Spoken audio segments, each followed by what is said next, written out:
jump up and down. Yes, I've tried that. But you've got to be used to that happening because you but swim on a regular today, basis, it's a right? lot, and I can't get it out. All right. Well, All right. we'll see if it pops somehow. You want me to help? I don't know how. I can get the shop vac out or something like that. The interwebs told me to take a blow dryer a little bit away and try that. It did nothing. What about the what's the trick like when this is gross, but when the wax buildup happens, sometimes you put the hydrogen peroxide in there. Does that not help? I don't know. I may get to that. All right, so the big, beautiful bill has cleared the Senate and is on its way back to the House. So that's one thing that happened today. Now, this was a tie vote, right? The Senate being evenly divided, the vice president votes in the affirmative. The bill as amended is passed. Fred, who did not vote for it, was Rand Paul. Right, Tom Tillis, North Carolina, who is not running for re-election. Right, and then Susan Collins. Now, Lisa Murkowski of Alaska was someone who was kind of on the on the dividing line, if you will. She ended up voting for it. Right. Here's Lindsey Graham explaining this, and this may explain a little bit about Josh Hawley here in Missouri as well. The problem was around the cost cutting, the cost savings, Medicaid, how it affected our state. We came up with a fix to basically increase the rural hospital count, doubled it, and that will help all of our states. So, just methodically working through how this bill affects Alaska.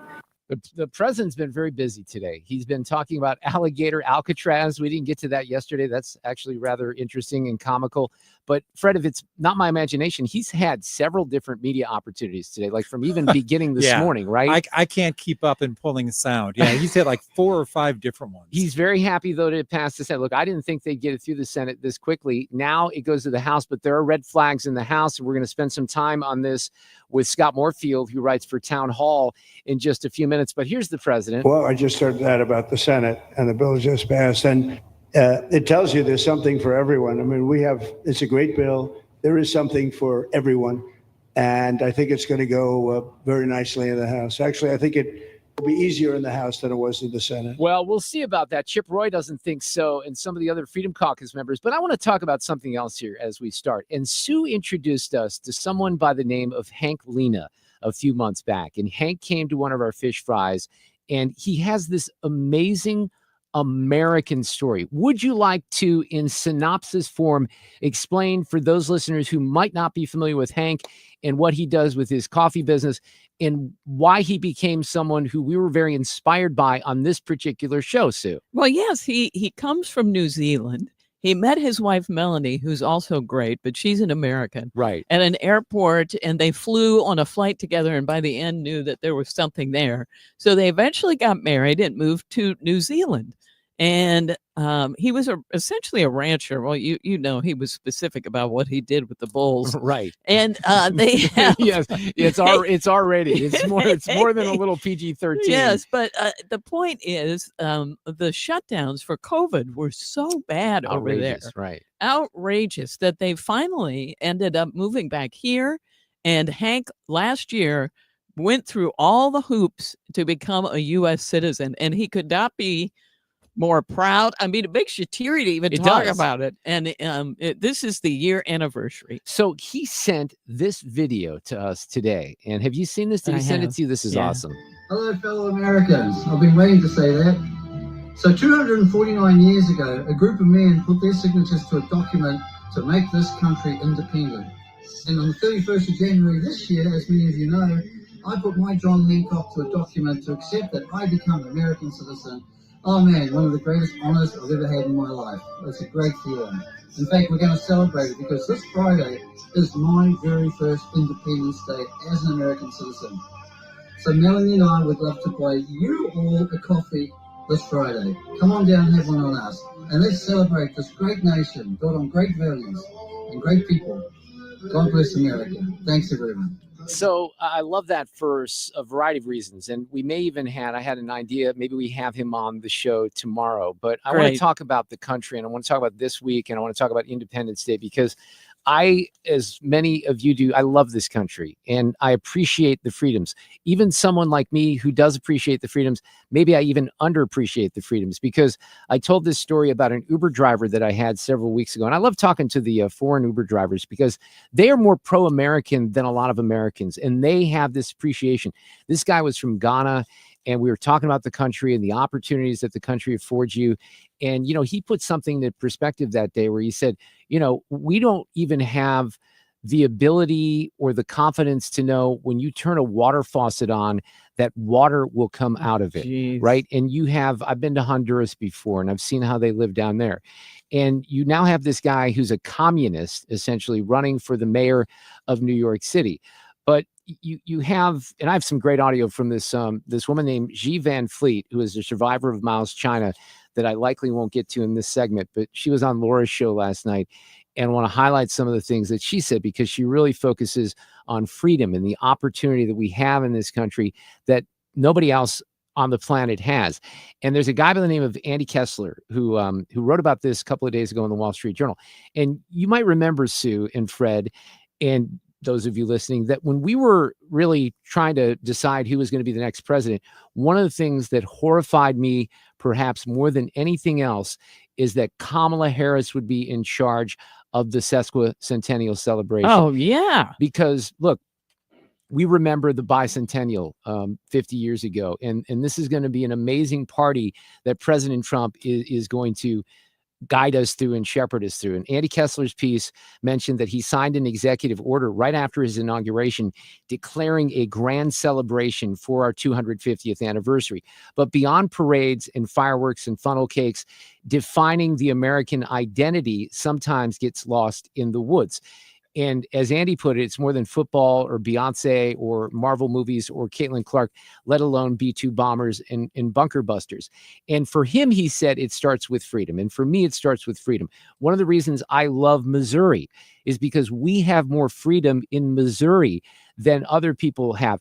I'll give you an example. Like in Pennsylvania, they have state-operated liquor stores. So you can't have liquor in the grocery stores and in other stores because they monitor it so much. It's a state control. It's communism is what it is. Wow. It's outrageous. So you have even different states within our union that don't have the freedom. When I lived in Wisconsin, I called it the People's Republic of Wisconsin because you couldn't, now some of this may have changed, but you couldn't buy beer. I think I was in North Carolina a couple of years ago.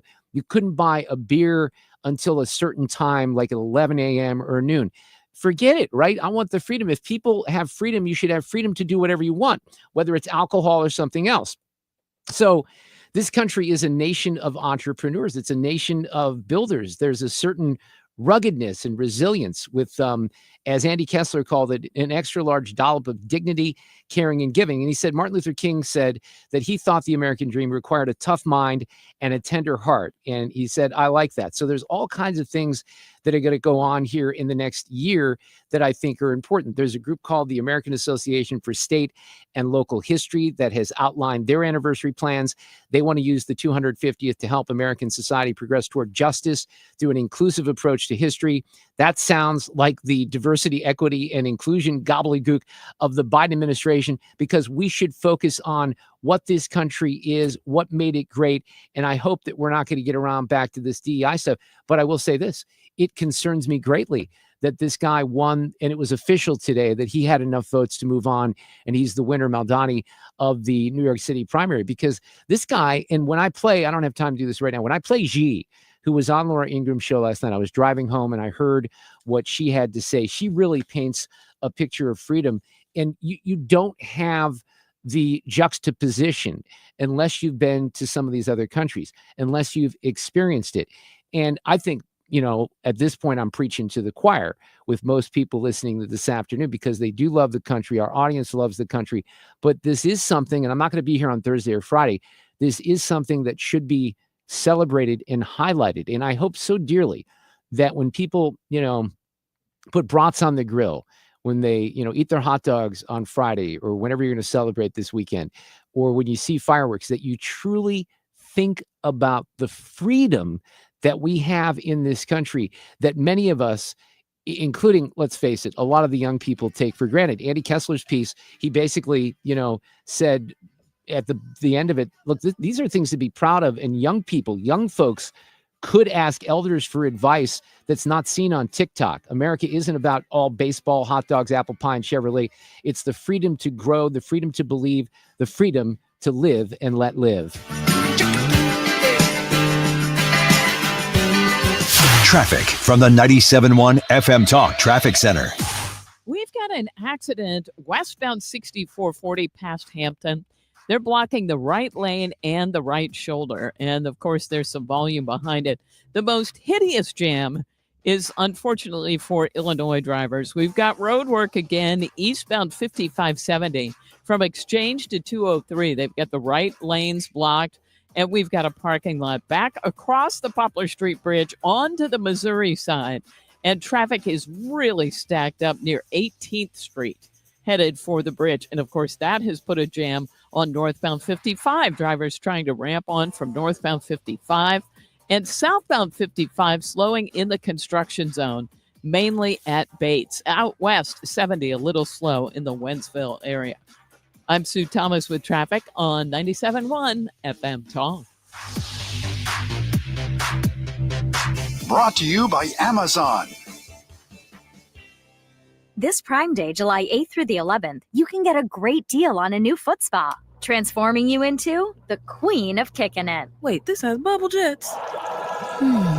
Okay. Shop great deals this Prime Day, July 8th through the 11th. Let me piggyback on the monologue a little bit when I'm talking about Michael's flooring outlet, because Mike Reynolds is a great example of someone who had a passion for what he did. He discovered this when he was in his 20s, started his own business. He is the go-to carpet guy. I shouldn't say he, because he has a great team that surrounds him here in St. Louis with 3 great locations. But they've built that from the ground floor.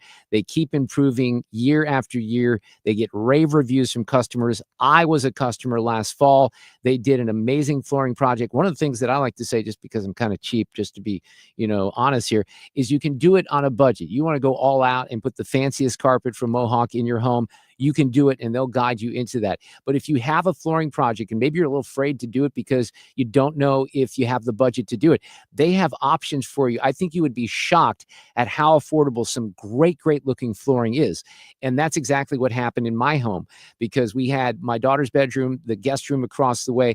They knocked it out of the park. It was beautiful. Now I walked in after that project. I was out of town that weekend, and there were stacks of the flooring left. And I said, "Hey, Mike, this is left." He goes, "Oh, we can refund you that." And then I started thinking, which I rarely do in a cognizant way, but I thought, there's an area in my basement, and this is where my bunny is, where my bunny hutch is. Maybe we can put the flooring in there. They came in. I think we needed to order one more stack of the flooring, but it looks fantastic. And really, it was not that expensive overall. You want to go crazy with price, believe me, they'll let you at Michael's. You can get started at igotfloor.com or any of those 3 locations. They're open every day except for Sunday. I'm guessing they might be closed on the 4th.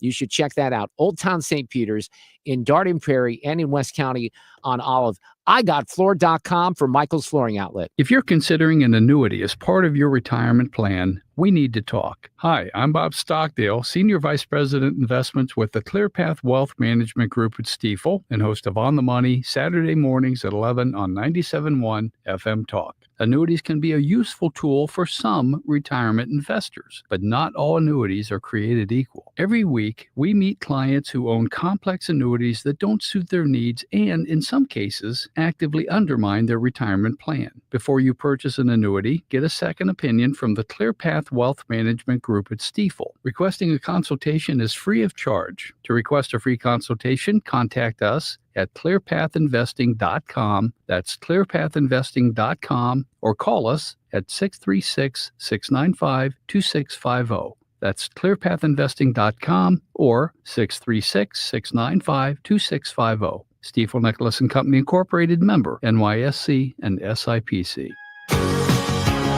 You're listening to The Mark Reardon Show on 97.1 FM Talk. I wasn't playing Hank's video, which was a video originally, the audio, because of his business, but he did throw out that offer for the coffee business. And it's kind of amazing. Every time, we give some shout outs on the show, he has listeners who respond. But he is down in Washington, Missouri. Sue, Washington, right? Missouri. So go see Hank. I think we're going to try to book him tomorrow, because I just love the American story. And again, I've said this before. I said it when I came back from Spain. I felt like some of the Europeans that I visited with over there a couple of years ago when I took the listeners had a deeper appreciation for, the freedoms that we have and what we have provided other people than a lot of the younger people in particular, certainly the people who voted in the mayoral election a week ago in New York City, that's for sure. Okay, back to the big, beautiful bill. We have a lot to cover this afternoon. You know, Sue, one of the things that broke yesterday is this Kohlberger plea deal out in Idaho, and Paul Mauro is going to update us on that. You know, it was interesting. Phil Holloway said, well, you know, that has to be something that the victims' families were on board with. We're finding that that's not necessarily the case. So Paul's going to highlight that. We have this topic that I got into late in the show yesterday about ibogaine, which is this psychedelic drug. And Texas is invested into this because it could really have amazing reactions and results for people who are you know, either alcoholics or opioid abusers or post-traumatic stress and trauma victims. So we have Bryan Hubbard, who is the chief executive officer for the Americans for Ibogaine. And Rick Perry, the former energy secretary and Texas governor, was talking about it on Fox yesterday. But on the big, beautiful bill, not everyone's happy that it passed in the form that it did. Chip Roy, and I like Chip Roy from Texas quite a bit. I don't always support his positions. He's concerned about the changes that they made in the Senate now that they've kicked it back on a tie vote. J.D. Vance had to break the tie earlier today. This is the Senate wanting to try to save some for their home states, like Senator Murkowski for Alaska, trying to get giveaways to perpetuate the Medicaid money laundering scam in Alaska. It may not be today. It may not be this week.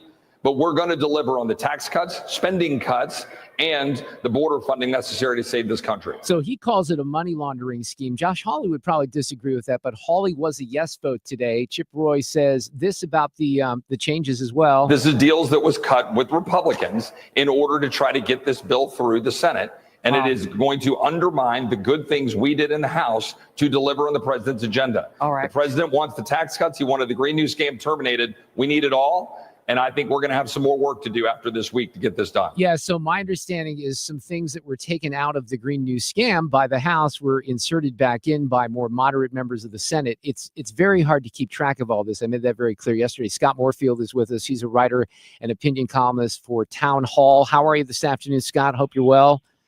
I'm good. Thanks for having me. How do you try to get a handle on all of this? Because, you know, the last 48 hours has been a vote-a-rama in the Senate. There's been a lot of changes. There's been some backdoor dealings. I highlighted this at the beginning of the show, Lindsey Graham, and I think you heard the reference there from Chip Roy to Lisa Murkowski, who got some things because she was concerned about rural hospitals in Alaska. It's interesting because the language is important here. And what might be a cut in Washington speak is just a reduction in spending or attention to the people who truly need the help. But I'll be honest with you, Scott, with all the changes that were made, and maybe even Chip Roy doesn't know everything about the changes, it's very difficult to get a handle and to say, yeah, you know what, this is a good bill. No, I support the bill overall because we have to extend the Trump tax cuts. But your thoughts overall as this moves back to the House right now? Yeah, I'm pragmatic about it, and I feel like I'm frustrated for the same reason everybody else is, but I also feel like this needs to pass because if it doesn't, two words, border security, right? Like that's the number one thing on the Trump agenda. And if they're not able to fund it and the rest of the Trump agenda, including the tax cuts, then it was all for naught. So the real question is, why are we, and this is something Thomas Massey consistently asks and Rand Paul, why do we have to have a giant bill? It gives everybody cover for voting for things that they ordinarily would never vote for, or they would get voted out of office. And I think that's one of the reasons why they do it.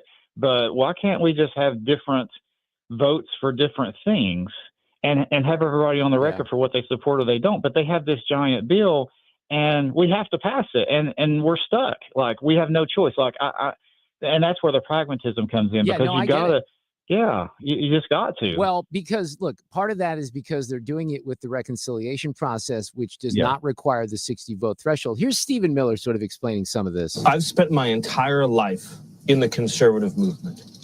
Since I was a kid in high school, working, dreaming of the day where we could have a piece of legislation like what exists right now, Sean, what President Trump has brought to the precipice of passage. Each and every one of the individual titles in this bill would be considered one of the great achievements in the history of the conservative movement.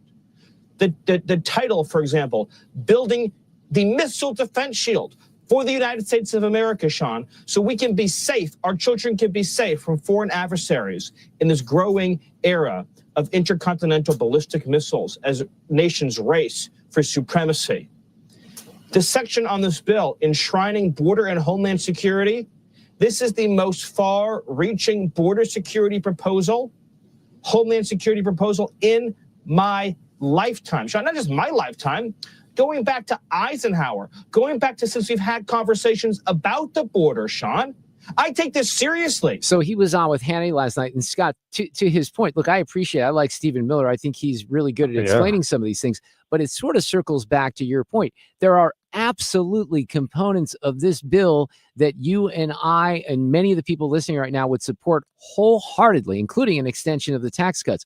But then there's that Washington math. And then there's and I'm not saying compromise is a dirty word. I think compromise is important. But because it's so overstuffed, and I always kind of, revert back to Senator John Kennedy and what he said last week. There's a guy who is on the right side of all these issues, but he admitted, I think it was a week ago today, that there were things that were in that bill that he did not like. I've had listeners tell me, and I don't even know if there's a way of vetting this right now, that some of the stuff that's, this nonsense for gender surgeries, et cetera, has been put back into the bill.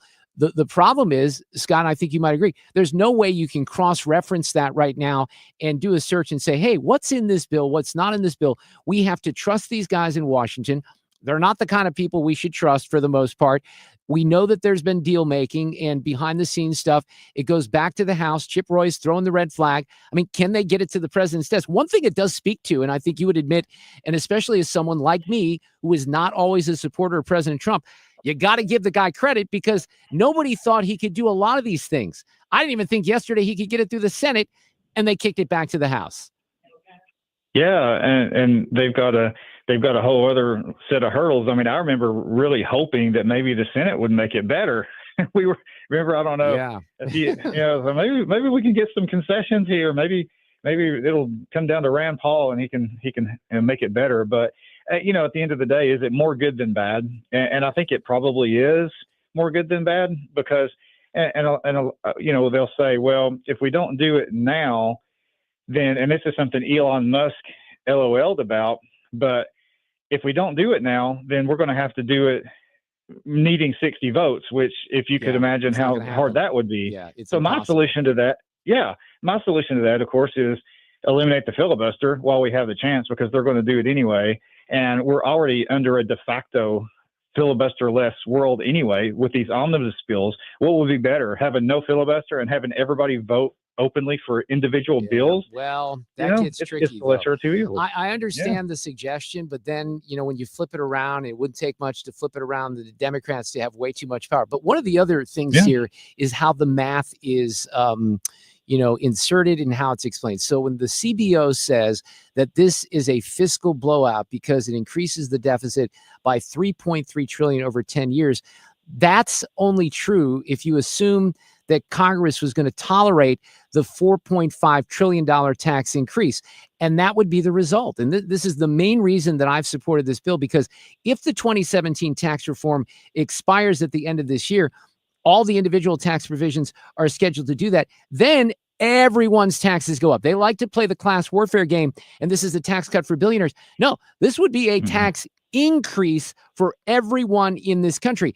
And I don't think the Democrats even wanted that, which is why I guess maybe they have some cover because of the other things in here that they didn't like. And not one Democrat, not even John Fetterman, supported this in the Senate today. Yeah, they're not supporting it, but I think that they want to lose. They're not going to support the bill at all under any circumstances because they want the taxes to go up, because if the taxes go up, they know Trump's going to take the blame and the Republicans will take the blame for it. And they can always say, well, we were against tariffs. We're the party of low taxes or whatever. But I don't know. I don't know how long. How long do you think it'll take for the Senate or for the House to decide on this thing? Is it going to happen this coming week? Well, you know what? Trump gave a little leeway there yesterday where he said it seemed like he moved off the timeline and the expectations. Having said that, I would not put it off the table simply because he seemingly, and this is a great political story, who's had the power to do what he's done and achieve what he's done in this short period of time? Now, you mentioned the Democrats. One of the things that's on the line here, and they can't wait, they're salivating for aspects of this to fail, for the numbers to grow in the ways that they predicted, because they want to use it in the midterm. So even though we're 18 months away from next November, you know politics, I know politics, a lot of this is already hedging on what might the narrative, might be a year from now or into next fall. So it's very complicated. I would not rule it off the table. My guess would be, I'm always wrong about this, by the way, that they do get it to the president's desk, that he's going to wrangle the votes that he needs. But Chip Roy and others not very happy with some of the changes, so they may have to change again, get a kickback to the Senate. Scott Moorfield, hope you're having a great week. Happy 4th of July. Happy Independence Day to you. Same to you. All Thanks right, for having me. Take care, Scott. Thank you.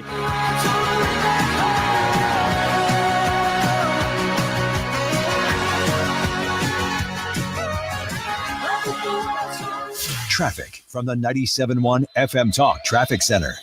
On the roads, there was a stall eastbound 6440 past Spady. So just take care on your way by. We also had a little bit of volume eastbound at 141. I'll tell you where the big jam is. It's for Illinois drivers. Road work again. This is eastbound 5570 from Exchange to 203. This time it's the right lanes that are blocked, and we have a parking lot that goes back to 18th Street on the Missouri side. It's just the worst. And that puts extra volume on the Stan Musial Veterans Memorial Bridge, and we've got a jam westbound on the McKinley Bridge, not necessarily on the bridge itself, but right at 70. Then there was an accident westbound 6440. That one passed Hampton. Watch for that on the right side.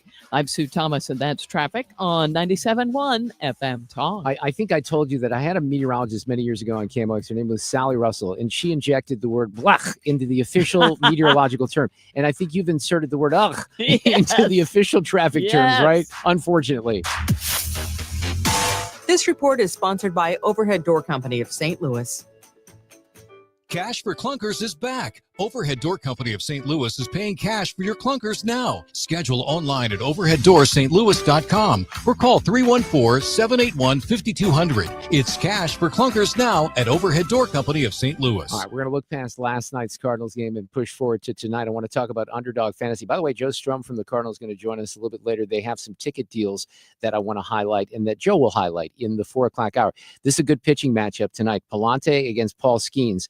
He is their, super stud newcomer, and with the Champions game on Underdog Fantasy, you can really make a lot of fun for yourself and take swings at making baseball entries as we say, go yard all baseball season long. So if you go on Underdog right now, you have to have an account. You get signed up with a username and a password. You can play it in Missouri. You download the app. I'll give you some promo code opportunities with a credit here in just a second. But if you look at Palante, for example, or Skeens, and you can do this with all the offense as well, will Paul Skeens get higher or lower than 6.5 strikeouts? So we get more than 6. Will he get less than 6? On Palante, you can, and by the way, you can move these numbers around in a way that satisfy you. So you can call your own, numbers here. If you have confidence in Lars Nootbaar, who's hot, or Brendan Donovan, you can play with as little as $1. If your entry is correct, you can win up to 1,000 times your money. So using the simple math there, you could turn $1 into 1,000 with your baseball passion and knowledge. But you have to start by downloading the Underdog app. Go to your app store, sign up with the promo code MARKR, M-A-R-K-R. That unlocks a special offer of up to $1,000 in bonus cash when you make your first deposit. Again, the promo code is MARKR. Must be 18 plus and present in Missouri. Terms apply. See underdogfantasy.com/web/deposit-match-terms. Concerned with your play, call 800-GAMBLER or visit ncpgambling.org. If you're trying to sell a home, there's only one agent in town that I trust, Mark and Neil Gelman of eXp Realty. My friends Mark and Neil have the best system to connect you to the best qualified buyers, getting your home sold fast and for top dollar. 314-336-1991. Go to thegelmanteam.com. Annie Fry here. If you're nearing retirement or already retired, call my friends Thomas Helbig and Bob Kershaw with the Retirement Advisory Group. They'll show you how linking to the market is much safer than owning the market for your retirement savings. They are the official financial advisors of my show. Go to retirementkey.com. It's time for a $98 AC tune-up. And this portion of the show is sponsored by Jerry Kelly Heating and Air.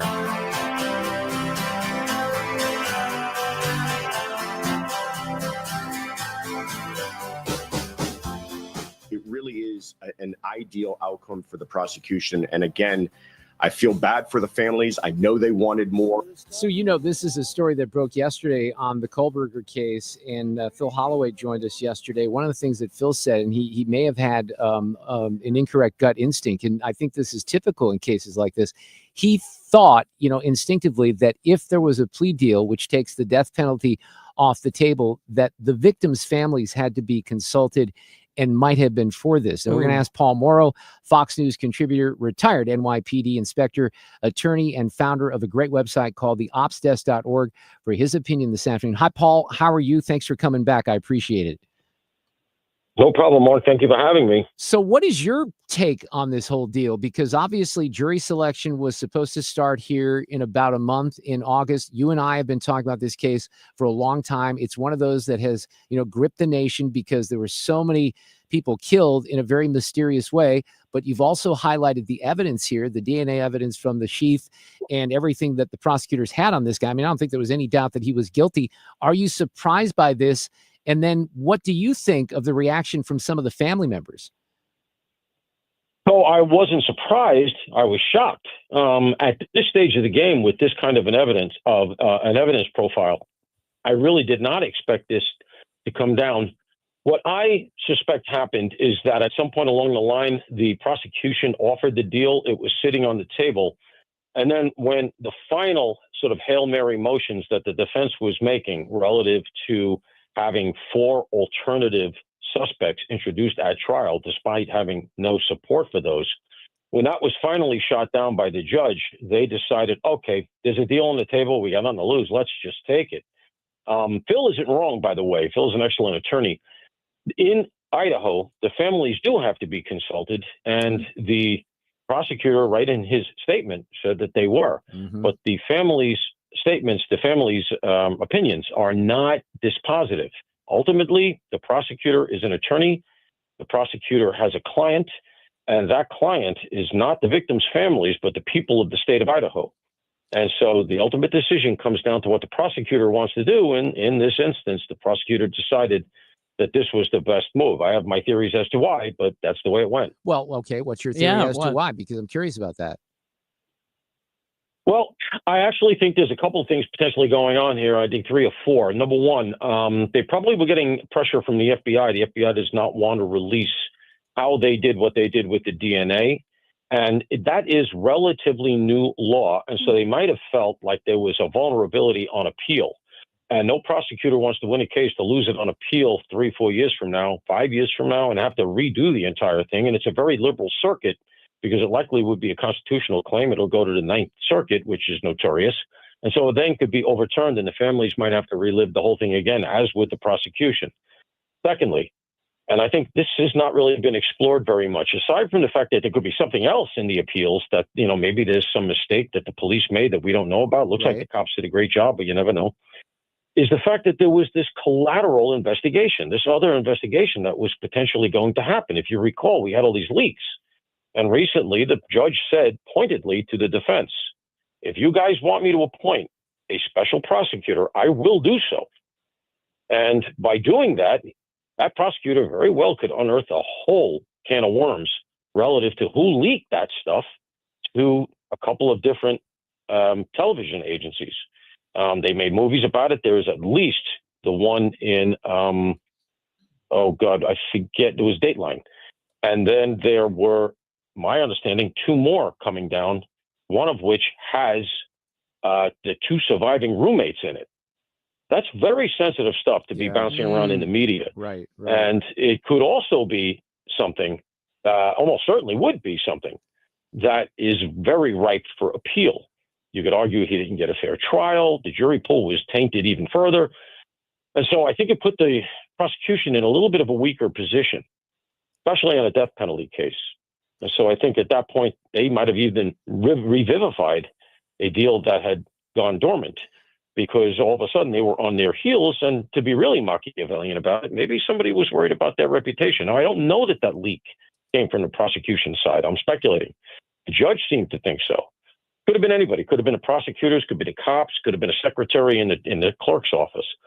But those leaks came out. They were damaging. and it put in my estimation, the prosecution in a vulnerable position. But Paul, so he will admit to his crimes. He will admit that he did it, but he is not forced by this plea deal. And I don't know if sometimes plea deals are crafted this way. He does not have to explain his motive, correct? He does not. As part of the plea deal, he apparently is just going to allocute, that is, admit essentially to the elements of the crime. That is, I did it purposely, intentionally, here's what I did, etc. But no, he is not going to be required to say why he did it. That will likely always remain a mystery until, as he's locked up, he decides he's going to write a book and try to make himself a jailhouse celebrity. Well, and, and I understand, one of the cases for a plea bargain would be then you do not, I can't even imagine having a daughter or a son who was killed in any fashion, let alone in a brutal fashion, in a mass murder like this. I would probably want to know why the hell he did it. On the other hand, to have to relive that time and time again, to your point, not only during an initial trial, but if there's, other things that happen in the aftermath of that with appeals, that would be horrifying as well. On the other hand, I think it would leave me as the parent of the victim or a relative in a very uncomfortable spot to not know why the hell this guy did this. I think that's accurate. And, I think the hope was if you're going to get a deal, you get the whole thing. Now, look, it's not done yet. Ultimately, the judge is the decider. And so you never know if the judge decides for some reason that this thing is insufficient, that it's flawed, and he doesn't have to take it. But realistically, with both sides agreeing, just because the families don't like it, that doesn't mean it's definitely going to get thrown out. So I think that's where we are. Tomorrow, we're going to get a change of plea. I don't expect a lot of drama there. And figure in about 2 months, we are likely going to then get the sentencing. That's about how long it'll take in Idaho. And why does it take that long? Court. Yeah. Why does it take that long? They do what's called a pre-sentencing investigation. Corrections does it. And usually it's in cases that are a little bit less cut and dry than this one, because you want to see, does the guy have priors? Are there other aspects of this? Listen to the victim's impact statements, et cetera. In a case like this, it's pretty much known what we got. So, hey, guys, I'm sorry, I have to go. Looks like we got a verdict in the Diddy case. Well, go ahead. I knew you were on Diddy. Then that's to go on fine. there. That's absolutely fine. Thank you, Paul. Thank you, Take guys. care. You know what? We might even be able to pull the audio up of that, because just as he said that, I looked at the Fox screen. He told Fred, and by the way, Paul is so good to us too, especially even on short notice. I love his website, theopsdesk.org, but he told Fred, look, I'm good to go this afternoon at 3:32 unless the verdict comes in on the Diddy trial. So I may take a little bit of an early break here, and we'll come back and we'll hear the, what happened in that. And that's kind of a fascinating situation too. Phil was talking about that yesterday. There was maybe some shenanigans with the jury, and the judge got involved in that. So I don't know what's going to happen on this. I'd like to hear more about that. Right. So let's see if maybe we can go back to that. But the other thing that I was going to ask him about is, you remember yesterday, the narrative in this awful thing that happened also in Idaho with the firefighters that show up to fire this, fight this brush fire. And then the 911 call comes in. The guy, and even the sheriff said yesterday, we're pretty, positive that this was an ambush situation. Yeah. And then late in the day, there was a story from the Associated Press that said, well, they showed up, and he, I can't remember if it was, he was asked to move his car and he refused, and then the gunfire started. So here's the sheriff updating this just a little bit. I think we're going to obviously do a deep dive into what happened. The incident is still unfolding. We're finding things out hour by hour at this point. There will be a time for us to reflect on the incident. There will be a time for us to be able to evaluate our policies and our procedures. I was going to ask Paul about this, but look, he admits that there was some contact with that shooter. There was pre-incident contact with the suspect by our firefighters upon their arrival, but it was minimal contact, and there was certainly no criminal or suspected activity as a result of that. All right, we're going to take a break. We're going to come back. We may go to Paul Mauro live on Fox and see what happened with the Diddy trial. We have a Tuesday edition of Sue's News coming up in the next hour. Hang in there. I'm learning to fly, but I ain't got wings. Traffic from the 97.1 FM Talk Traffic Center. Well, I was just posting this on X. It's an accident eastbound 6440 past 141. And we've got all kinds of equipment on the scene. They are blocking the two right lanes. And if you are eastbound, traffic is already a parking lot back past Clarkson. Now, that obviously is the worst of it, and at least on this side of the river. I haven't even gotten to the other side. Now, westbound 40 is a slow go, Kings Highway out through McCausland, and it's slowing at Lake St. Louis Boulevard as well. Southbound 270, slow pockets Page, down through Doherty Ferry, and slowing again at 21. The real jam is on the Illinois side. We've got road work again, and this is eastbound 5570. From Exchange to 203, the right lane's down this time, and a parking lot jam back across the Poplar and to about 18th Street on the Missouri side. And this has jammed up the Stan Musial Veterans Memorial Bridge and northbound 55 as well. This report brought to you by Point with an E Pest Control. I'm Sue Thomas, and that's traffic on 97.1 FM Talk. Point Pest Control is reminding you it's time to spray for mosquitoes. How can something that tiny interrupt your outside gatherings? Have Point Pest Control spray today so your next outside gathering is mosquito-free. 636-798-0023. Mention Annie to save an additional 10%. PointPestControl.com. Okay, just to confuse people more, the jury has reached a verdict, but it's being described as a partial verdict in the Diddy trial. So we'll go back to that here in just a second. I always rave about the Missouri Athletic Club and what they do. I love the West location. My daughter is likely at the pool at the West location with her mom right now. There's a lot of fun to be had. There's a lot of competition to be had. But the MAC also has a charitable side. And I highlight the Charitable Society for Children. They this year we've chosen Books for STL Kids, the Butterfly Kisses Alliance, and Kids Smart. Let me tell you a little bit about the Butterfly Kisses Alliance, because this is an amazing group. It was just founded a couple years ago by a group of nurses that are very passionate about prenatal bereavement. I cannot even imagine losing a child in any circumstance, but they're dedicated to providing support and resources to families and people who have been affected by the death of a baby, whether before, during, or shortly after birth. I'm watching this show right now called Stick with Owen Wilson on Apple TV Plus, and not to be a spoiler, but there is a storyline that involves him losing a child because of cancer, and it's just devastating even to watch something like that in a show that's not even real, but it hits home when you're a parent, or even if you're not a parent, you have to understand how tough that is. So I love to highlight this because the MAC works on these groups, and a lot of money from MAC members gets donated through the Charitable Society for Children. You can always find out more about the MAC and this effort at mac-stl.org. Hey, it's Matt, your leaf filter trusted pro. Gutters are an often neglected part of the home. They're also one of the most important. Clogged, overflowing gutters can cause serious problems like foundation damage or basement flooding, which can cost thousands of dollars to fix. Let's face it, cleaning gutters yourself is not only a hassle, it can be dangerous. But when you get Leaf Filter, you'll never have to worry about cleaning clogged gutters again. Get started today by visiting leaffilter.com/radio to schedule your free inspection. If you decide to move forward, we'll professionally clean, realign, and seal your gutters before installing our patented stainless steel micro mesh system. Leaf Filter keeps out everything but the water. And it's backed by a lifetime transferable no clogs warranty. So you're protected for good. We're in your neighborhood and ready to help. Visit Leaf Filter today for a free inspection and estimate, and you could save up to 30%. Visit leaffilter.com/radio. That's leaffilter.com/radio.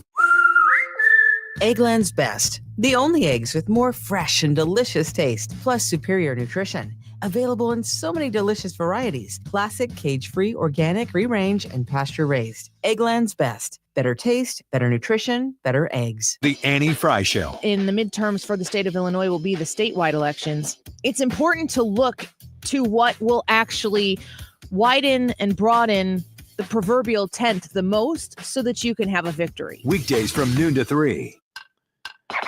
All right, so let's try to get to the Diddy Bird here. Fox is doing live coverage right now, so I want to go to that, and you might even hear our previous guest, Paul Mauro. Thank you for that update. CB Cotton will be paying attention to what comes back there as everyone makes their way back into court. I want to see if we can break this down for a moment with criminal defense attorney Mercedes Colwin, who joins me now on the phone. Mercedes, you just heard that update. So the jury has not come to a consensus on the racketeering charge, but has come to a consensus on counts 2 through 5, 2 counts of sex trafficking by force, 2 counts of transportation for prostitution. We don't know what the jury has decided, but what do you read into what we know so far? Well, certainly they struggled with racketeering, and a lot of defense attorneys looking at that particular charge know that it is a very difficult charge in order for the jury to come back and convict individuals. It is difficult. It has lots of testimony came in, 34 witnesses.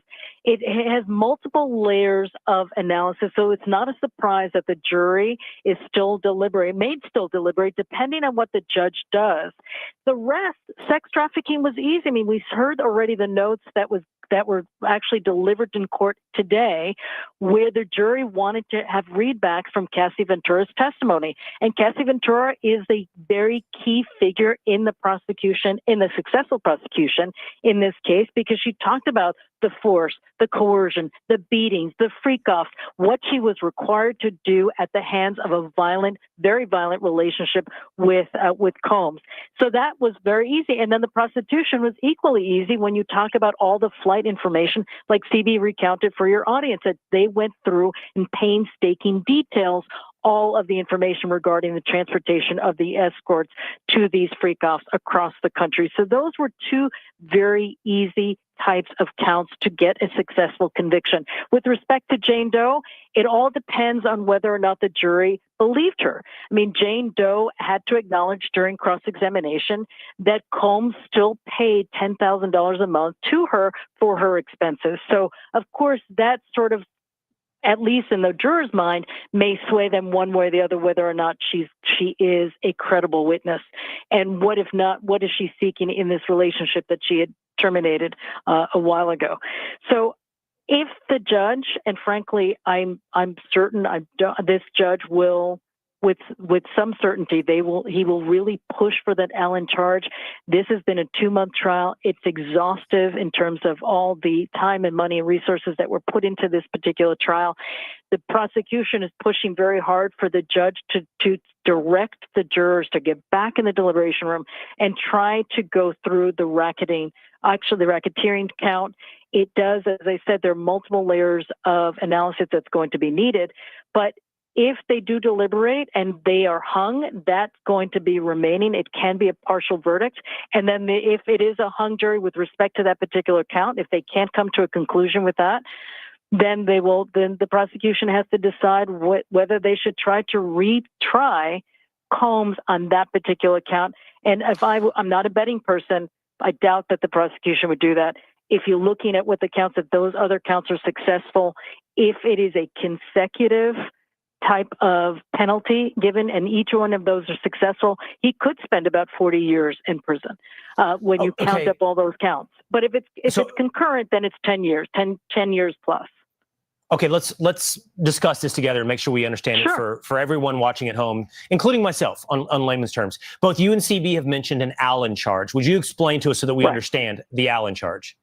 Well, the Allen charge is simply a directive to the jury to go back in the deliberation room and continue the deliberations of the counts that remain. The one single count that remains that's needed to be discussed and deliberated to see if there is a possibility of coming to a conclusion.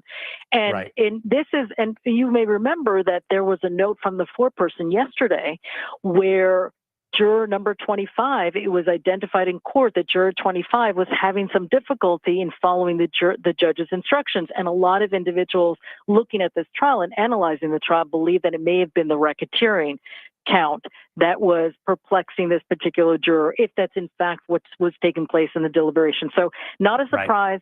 It is a difficult charge to begin with, difficult jury instructions, and lots of layers of analysis in order to come to a conclusion one way or the other. All right, on our television screens, we have seen more family members coming into the courtroom, more of Sean Combs' family making their way in to the courtroom. So this is Will Kane. This is live coverage on Fox. We had Paul Mauro with us just a few minutes ago. We were about to talk about this trial, so it was on my list, and Paul had to cut out. But there were some things that happened today throughout the day, and with it was only 10 hours of deliberations. There were notes that were sent back and forth. By this morning, the jury had sent the court 3 notes of substance.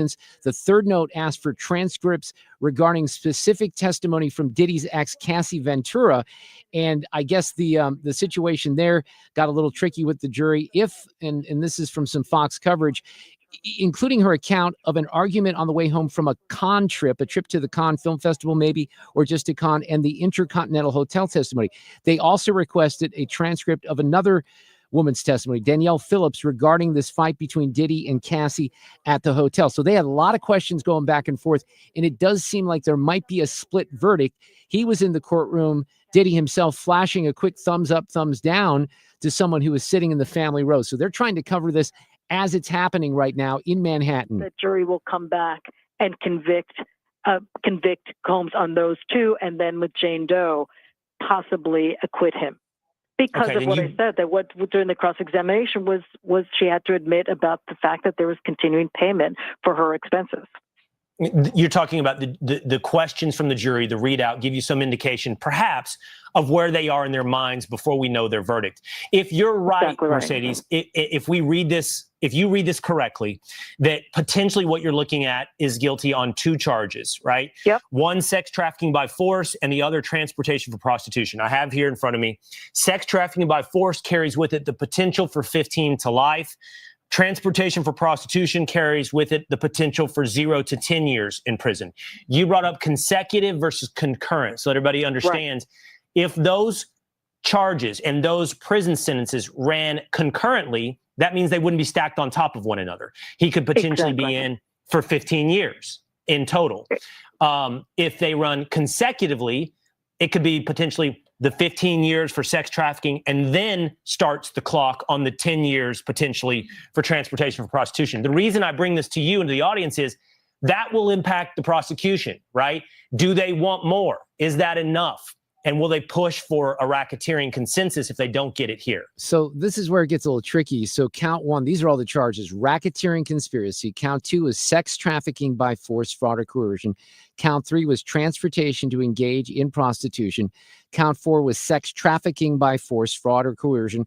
Count five was transportation to engage in prostitution. Now, one of the criticisms here, and I think maybe even Phil Holloway brought this up yesterday, is, this jury was not sequestered. So they were able to, which is kind of nuts, isn't it? For a case like this, I think it is, because that the media is going to cover it. We didn't do as much covering on this particular show, or maybe in the Midwest, as they did in Manhattan. But obviously, it's got national coverage, and now it's coming down to these verdicts this afternoon. We're going to keep you posted on that. Hang in there.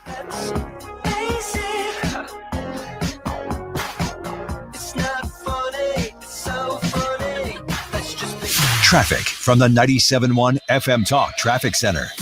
Crews are still on the scene of the accident eastbound 6440 past 141, but they are just pulling off. Now, they've had the right lanes blocked. Looks like they are just finished with that, which is great because we had a jam that went back past Clarkson, so that should start to ease. We have a jam, though, downtown. The problem is road work. Eastbound 5570, the right lane's closed from Exchange to 203, and it's created a parking lot back onto the Missouri side. In fact, 64 is back near Union Station. Then we've got northbound 55 jammed, headed for the bridge. Well, now there's been an accident on northbound 55 past the 44 split, so it's really jammed there. And all of this has put extra volume on the Stan Musial Veterans Memorial Bridge as well. This report brought to you by Jerry Kelly Heating and Air Conditioning. I'm Sue Thomas. That's Traffic, 97.1 FM Talk. The Martins came over, we were having spaghetti when we suddenly noticed that we started getting sweaty. So we grabbed the keys and we ate it in the van. That's what my friend said. Call Jerry Kelly, man, JerryKelly.com. Give him a call, even though it's late. JerryKelly.com. 1 minute, we're in a market correction. The next minute, we have a rally on Wall Street. How do you keep track? How do you know where your retirement savings are heading? Well, the team from the Retirement Advisor Group can help you with all of that.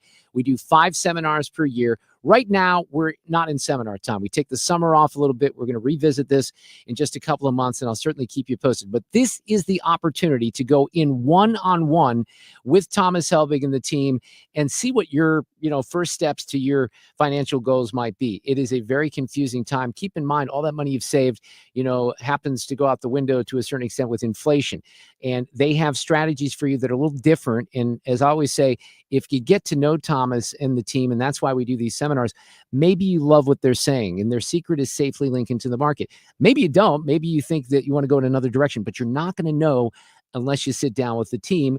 And there's a great opportunity to do that one-on-one with Thomas and the team. All you have to do is set up an appointment at 314-993-9494. They're the official financial planners of this show and of Mark's and Annie's, and all their information is also up on the website. You can find it easily at retirementkey.com. That's retirementkey.com. KFTK FM Florissant from the Kaufman Townsley St. Louis's Injury Lawyers Studio. Call 314-500-5000. That's 314-500-5000. All on the free Odyssey app. Fox News alert, a partial verdict at the Diddy trial on Lisa Brady. On day 2 of deliberations, the jury just telling the judge they have reached a verdict on 4 counts, including sex trafficking, but they cannot agree on count 1, racketeering, which carries a possible life sentence. The defense has argued all sexual encounters were consensual. They are pushing for deliberations to continue on that remaining count. The bill President Trump calls beautiful, heading back to the House after passing the U.S. Senate with a tie-breaking vote from the Vice President J.D. Vance. House Minority Leader Hakeem Jeffries calls it dangerous. Donald Trump's one big, ugly bill will hurt everyday Americans and reward their billionaire donors. Jeffrey says it's the largest Medicaid cut in U.S. history and will strip health care from millions of Americans, and that everything's on the table to try to stop it. President Trump says the bill will strengthen Medicaid, Medicare, and Social Security, in addition to extending the 2017 tax cuts and boosting border funding. It's a great bill. There is something for everyone, and I think it's going to go very nicely in the House. Some House Republicans, though, take issue with changes made by the Senate. House Freedom Caucus Chair Andy Harris says he supports the president's agenda, but calls the bill not ready for prime time. The bottom line is now the House is going to have its say. This is not going to sail through the House. We're going to have to negotiate with the Senate one more time, and that's just appropriate. That's the way the legislative process works and the way it should work on a bill of this size. But House Majority Whip Steve Scalise just telling Fox it's a delicate balance. It's not as easy as saying, hey, I just want one more change, because one more change could end up being what collapses the entire thing. He still expects a House vote tomorrow, both on the rule to advance the bill and then potentially on final passage. America is listening to Fox News. Some things can steal your sunshine. Ugh, I just got my hair done. Sorry, the cooler's broken. Anyone see my flip-flops? Anyone? But COVID-19 can steal a lot more. I just took a COVID test. Ugh. Prescription medications for COVID exist. If you test positive this summer, ask your doctor if they're right for you. Visit PfizerForAll.com/COVID-19 to learn more. Sponsored by Pfizer. No one wants to leave behind stress for their family. That's why a trust or a will is so important. Without one, your assets might go to the wrong people or leave out loved ones. Also, probate is long, expensive, and often avoidable with a revocable trust. Trustandwill.com makes it simple to create a personalized estate plan. A trust or will provides clarity and peace of mind. Get 20% off on your estate plan documents by visiting trustandwill.com/radio. Air Comfort Service, heating, cooling, and insulation. Weather. Chief Meteorologist Dave Murray. For the first afternoon of July, our weather is spectacular. Lots of sunshine, less humid. 87 for the high. These are bonus days in the summertime. Tonight, clear skies, spectacular evening. 67 for the overnight low. Wednesday, sunny and 89. The heat and humidity slowly build back on Thursday. It's hot and humid on the 4th of July. This is 97.1 FM Talk. Chief Meteorologist Dave Murray. Trucking accidents can change your life in an instant. The injuries, the bills, the stress. It's overwhelming. That's why you need a legal team that understands what you're going through and knows how to fight for what you deserve. At Kaufman Townsley, we've helped real people in St. Louis get real results after serious truck crashes. We know the roads, we know the law, and we know how to win. Kaufman Townsley, real people, real results. Call 314-500-5000. That's 314-500-5000. Hi, this is Steve Butts with the Crawford Butts Insurance Agency. I know we're all experiencing sticker shock when you get your insurance premium. Now more than ever, you need an independent insurance agent to find the best value for your family's insurance needs. Crawford Butts, family owned and operated for more than 60 years. Please give us a call at 314-752-2500 or at crawfordbutts.com. We, without hesitation, recommend that anybody work with ThrottleNet. The experience will be as good as it's been for us, for anybody, because you'll get a true partnership and you'll be able to rest easy that you're going to get the service that you need while they're also doing all those things that you don't want to have to think about, that you don't want to have to worry about. They're always doing that in the background for you. Don't wait for your next IT crisis. If your business depends on technology, you need a partner that's got your back. Contact ThrottleNet.com to get a free IT evaluation and see how we can support your IT everything. If you're looking for the perfect weekend getaway that's close to home here in St. Louis, it's Innsbrook, just to the west of St. Louis, 100 plus lakes, hiking trails, a gorgeous golf course, and plenty of options for living, either full-time or with a vacation home. And this year at Innsbrook, the new Sonnenhaus homes are available. The Tyrolean Sonnenhaus combines the modern exterior of a treehouse with the cozy interior of a cottage. They are awesome. You can find out more and explore everything about Innsbrook easily at innsbrook-resort.com. That's innsbrook-resort.com. This hour of the Mark Reardon Show is sponsored by Gamma Tree Experts. Your trees deserve the best care. Call Gamma Tree Experts.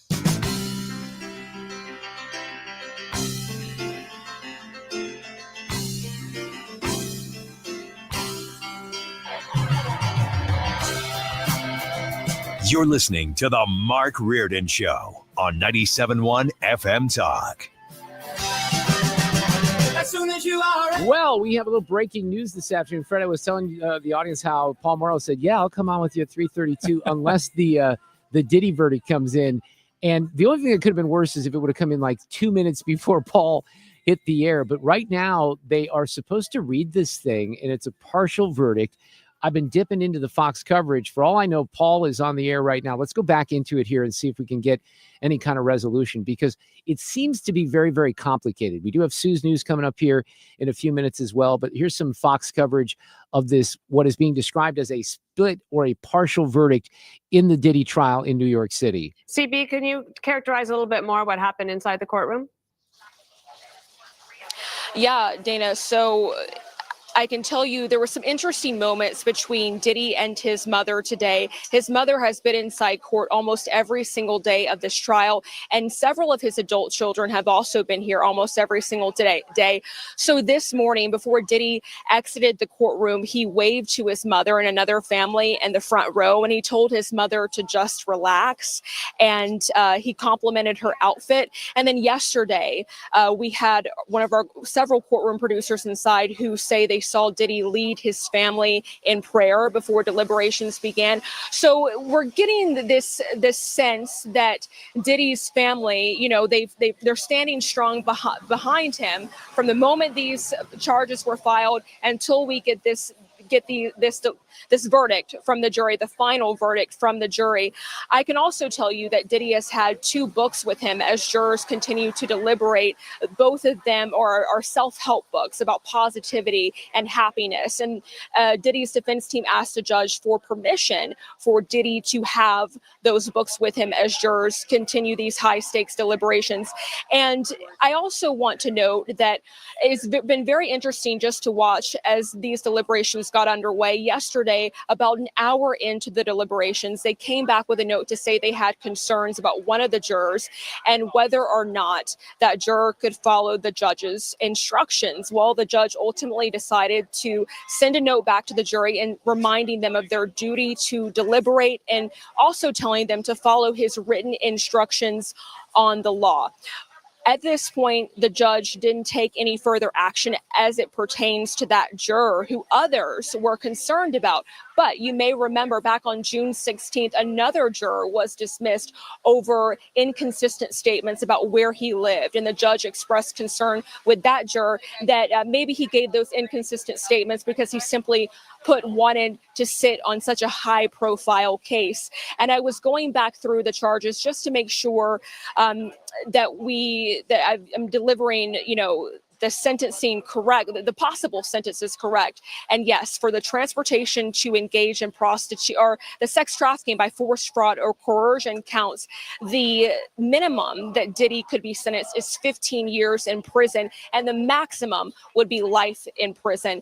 And of course, the racketeering conspiracy that jurors could not reach a consensus on, the most serious one is automatic sentence of life in prison. So we're still watching to see what the judge ultimately decides to tell these jurors when they go back into the deliberations room. This is live Fox coverage. The Diddy verdict has come in, but is being described as a partial verdict in the trial. They're awaiting, the reading of the verdict. It even sounds like the Fox reporters are a little confused because this thing is kind of a mess right now. Charging it in the first place? It's just a very complicated, most lawyers cannot explain RICO.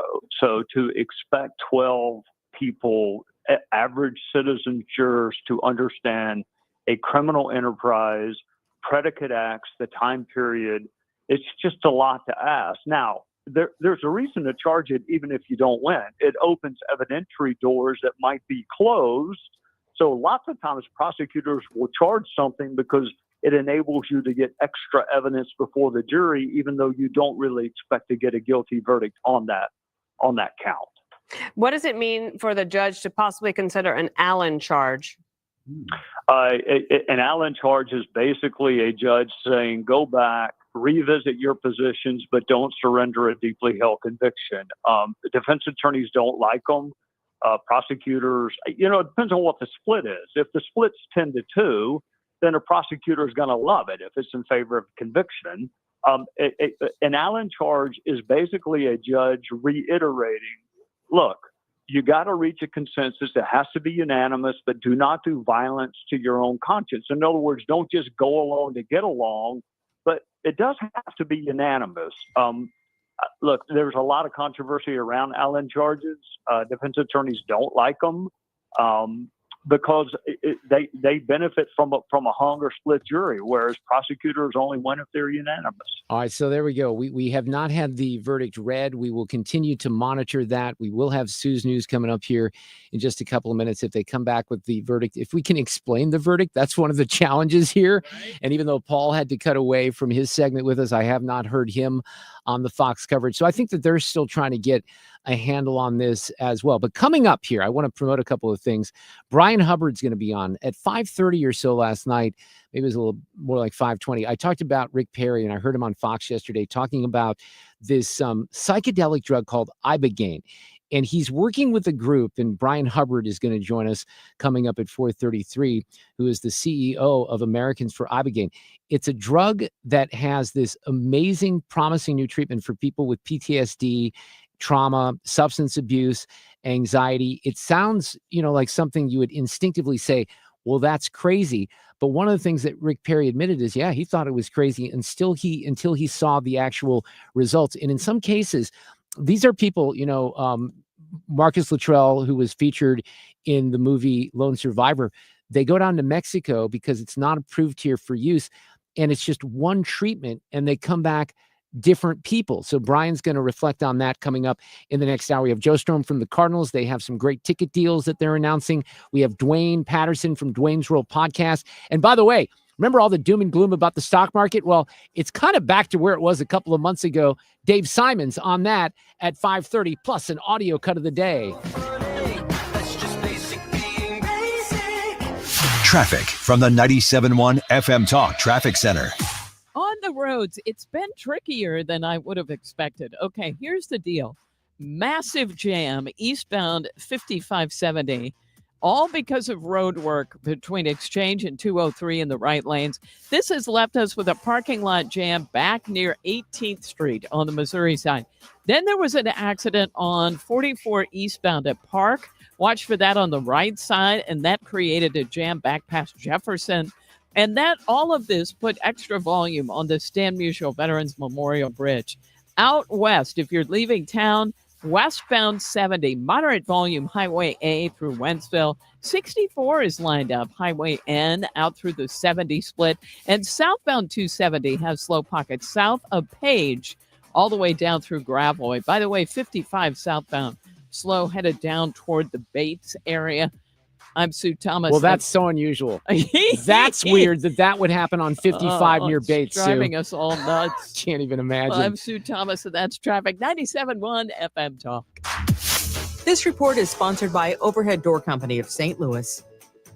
If you need a new garage door, this could be your lucky day. Entries are now open for the $5,000 sweepstakes at Overhead Door Company of St. Louis. A winner will be chosen at random to receive $5,000 towards new garage doors, openers, or front entry doors of their choice. Enter now at overheaddoorsstlouis.com. When you're approaching retirement, there are a lot of questions to answer. Do you have enough money to fund your income for life? How should you claim Social Security? And what's your plan for health care and long-term care? Hi, I'm Eric Robert, Director of Investments with the ClearPath Wealth Management Group at Stifel and host of On the Money Saturday mornings at 11 on 97.1 FM Talk. Don't leave your retirement to chance. It's crucial to understand and address relevant risks before you retire. Our team can help you get organized, guide you through critical retirement decisions, and create an investment portfolio designed around your needs. To schedule your free retirement plan consultation, go to clearpathinvesting.com. That's clearpathinvesting.com, or call us at 636-695-2650. That's clearpathinvesting.com or 636-695-2650. Stifel Nicholas and Company Incorporated, member SIPC and NYSE. When's the last time you gave your home's exterior a little love? Hi, it's Kim, and if your siding is cracking, it's fading, or just doesn't stand up to our St. Louis weather, it's time to call Lakeside Renovation and Design because they're experts in James Hardy siding, which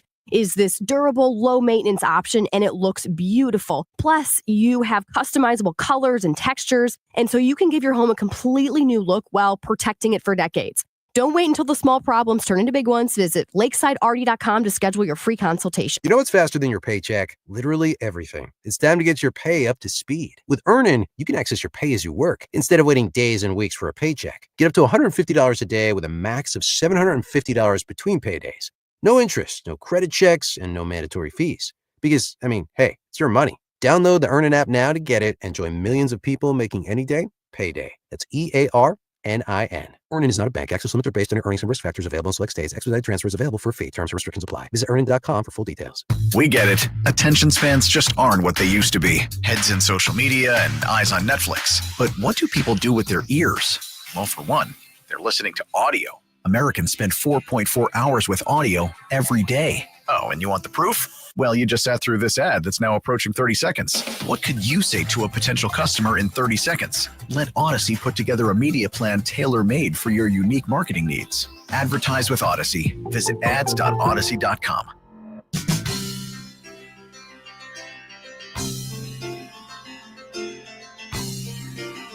So this is how quickly things change. We had, this was like 40 minutes ago, Paul Mauro was on the air, and he had told us in advance, he told Fred, look, I can do this segment. He's great to us. Paul is awesome. He always turns things around very, very quickly. But he said, unless the Diddy verdict comes in. So then he cuts us off. He goes, look, the Diddy verdict comes in. What's the latest up there? We look at Fox. We were airing some of the coverage. Now it says, judge will tell Diddy jury to keep deliberating. So it doesn't even look like they have, unless they do have a verdict on some of the charges, because again, it's complicated. I think that's what it is, because there's so many charges. Right. So maybe they had guilty or non-guilty. They agreed on 3 of the 5, and they were hung on a couple of the others. And the judge says, no, you got to keep going. We're not going to accept this. So at this point, it doesn't look like they're going to read, the original graphic up there. And I'm just basing this on what we heard from Fox and also just, looking at the screen. It said awaiting the reading of the verdict. I think we're past the awaiting the reading of the verdict right now, because it doesn't seem like there is a verdict on all the charges. But that doesn't matter. We have to do this. These allegations are deeply concerning. Does the president have any comment? We're not going to comment. It's not clear messaging. No. And now, Sue's News. Brought to you by Sue. Okay, remember yesterday when I said that this was our random fact, that the first appearance of Cookie Monster was in an IBM training film in 1967? Yes. All right, I went on more of a deep dive on it, and here's what happened. IBM had hired Jim Henson to make a series of short films designed to help its salespeople. And he came up with Cookie Monster, who was in one of those. So then when the Muppets came out, he kind of mined through that stuff he had done for IBM and used some of it. And the Cookie Monster made it to real. But if you were a salesperson at IBM in 1967, you may have seen it. That's Isn't wild. that wild? It is. I love it. I'm glad you did the deep dive because it was a great random fact, but it was confusing. So It is. All right. So, yeah, the people at IBM saw the Cookie Monster before Yeah, and it would have been a us. shame if it was just wasted on that one showing. Exactly. Okay, this is National Postal Worker Day. I see. National Creative Ice Cream Flavors Day. Oh, you know what? I once submitted, Haagen-Dazs had a contest for new flavors, and I submitted one, and it made it to the next round, but then it got... Really? That's good, though. When was that? Gosh, I feel like that. So if I What think was that it? was 4 or 5 years ago, it must Okay. have been 10 or 20, 15. Okay, right. It had something to do with pears, like pear or something. I'm but glad it sure didn't make it to the third round, Sue. People Sorry. think it was gritty, but I had 3 entries, and I can't remember which one did it. What were you doing? You were just all over Probably their not website pear. and you were inspired Well, by... yeah, it was in a radio thing. Somebody brought it up as a story, and I said, Okay. I'm going to enter that. How bad could it be? My other one was ice cream sundae, or I'm sorry, banana split ice cream. So you would have chocolate and banana and strawberry. That's a good idea. I would be shocked if they don't It have is. a little something bit of like cherry that. in there. It is. I'm still thinking about beer brat ice cream. But no, what you're describing there is like I went to the Walmart today with my daughter and she picked out some ice cream. A lot of times we get it from Fritz's Frozen Custard, but we go through that so quickly. So she bought, one of those blended flavors, but they have so many of those now. Yeah. That one would not surprise me. And I'm even talking about outside of Ben & Jerry's. Ben & Jerry's has all kinds of crazy stuff, but even some of the more traditional brands do very unique flavors. You did lose me on the pear flavor, though. Yeah, So I you think might have to might explain not have that. been the one that went farther. There was something in Missouri. We had a certain kind of pear. Anyway, it didn't make it. But the other one was chocolate covered strawberry ice cream. It would be in a vanilla or a chocolate. I didn't think that was good. bad. I think it's good. Okay, so you can all steal them. Just give me the royalties. It's also You don't even eat ice cream, though. Yeah, but I could for that. Oh, okay. National Ginger Snap Day. Love those. And National U.S. Postage Stamp Day. Okay. Wait, did you say it was Postal Worker Day Yeah, and Postage Stamp Day? So we're very USPS centric today. Okay, on this day in history, 46 years ago, I know you two will remember this. In 1979, the very first Sony Walkman went on sale. Oh my gosh. And we'd have our cassettes and we put them in there and they had those headphones that weren't that great. With the metal piece Yes, with across the metal top. piece on Yeah. your head. Yeah, If it but got too sunny, it would burn. I like that better than these stupid, earbuds that people wear, the Mark, AirPods. Mark Reardon is not a fan of an Oh, I earbud. hate 'em. I is hate it 'em. the fit? 'Cause Yeah. I kind of like them. No, they don't fit for me. I must Oh. have very unusual ears. What's funny about that though? So, I told you my daughter loves this guy, Benson Boone. Yeah. All right. Who needs to shave? Yeah, well, maybe he's got the weird mustache. Yeah. She is actually going to Summerfest, a great music festival in Milwaukee, to see Benson Boone this weekend for the 4th of July. That's adorable. But this morning, she's guiding me in. In fact, she knows the term bumper music. She goes, Daddy, you need to use this for one of your bumper music pieces. And it was a song by Benson Boone. But beyond that, you might remember that there was a movie company. I can't remember what movie it was, but they sent me a promotional item that was an original Sony Walkman and it had a cassette player, Oh. right? So she noticed on his, she knows the word merch, right? She goes, Daddy, I'm getting merch. I'm like, oh my God, no. what's going to happen? He actually, and a lot of artists sell vinyl, they have Yeah, 'cause vinyl it's cool. at their store, at their shows, rather, on their stores. He actually has cassette tapes and they're only $15 on his Seriously? website. Yeah. Now, how you'd get a cassette tape player would be, a challenge. unusual and a bit of a challenge these days. But I thought it was someone like him, interesting that someone like him would do that. And he's got younger fans. So now she's curious. You never know. It could start the trend in the That's other direction. interesting. Well, I'd rather play vinyl than get out a pencil and have to rewind stuff on a cassette.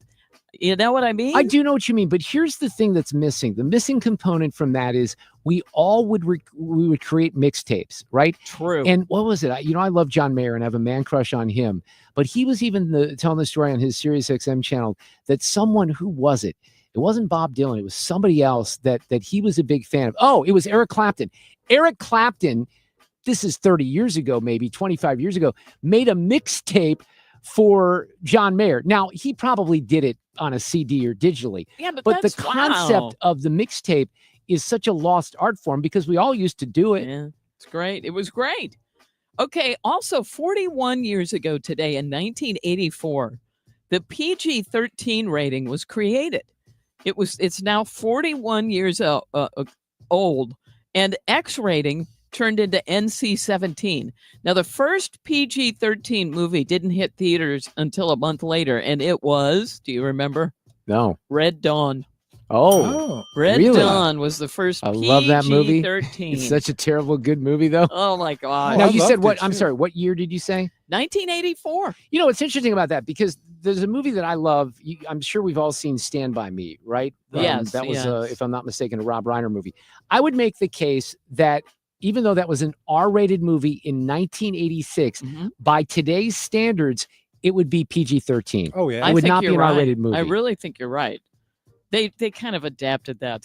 You're right. We've evolved to a certain extent. have. Or we've allowed more profanity and stuff like that. I don't know what the situation is, but We've obviously accepted more. Yeah, There the you standards go. are different. There you go. Frankly, that's true. Okay, I'm sure you guys saw this story. A little girl on a Disney cruise ship fell overboard on Sunday. Now, okay.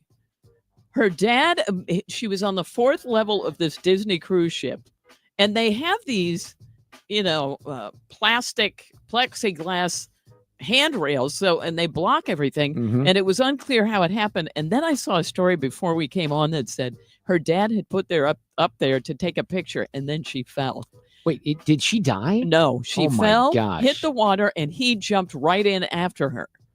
He Oh my jumped in God. after her. It happened while they were returning from Fort Lauderdale from the Bahamas. He had to tread water for 20 minutes while holding on to her before Disney could turn the boat around and get a lifeboat out there. They were throwing, what do you call them? Life jackets and stuff, the but it couldn't buoys, get if to you him. will. Yeah. Because he had to hold on to her. Right, He didn't have any right. way to put it on. A witness said she fell from the 4th deck. They are okay, but we have a little bit of sound that goes with it. Okay, there were what- some people Okay, what is that labeled to? I that watched me. apologize. Is it because Sue's News or Disney Overboard or? I don't hear. I know he was going to put it in. I know he was going to put it in, but we've had. I just don't see it. I'm not Hold sure on, where he's it coming is. in Where is it? right there. Oh, it's way at the bottom. Okay, I'm sorry. Here we go. He couldn't get to the life preservers because he was holding on to his daughter. The ship was moving so quickly. It's crazy how quickly the people became tiny dots in the sea, and then you lost sight of them.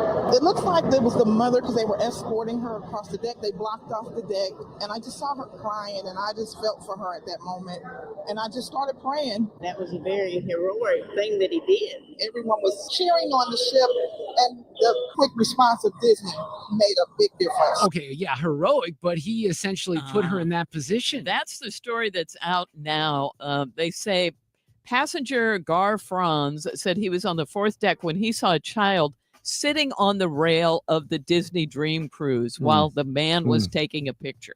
And that's what they think. Not a good happened. move. By the But, way, yeah. we were talking about this on Friday. I did watch Poop Cruise on Netflix. It's and? only an hour. It's not the greatest documentary, but the horror that those passengers had to go through, the electricity goes out. This goes back 10 years ago with this Carnival cruise ship. And the worst part of it, the plumbing then shuts down because the plumbing is electronic.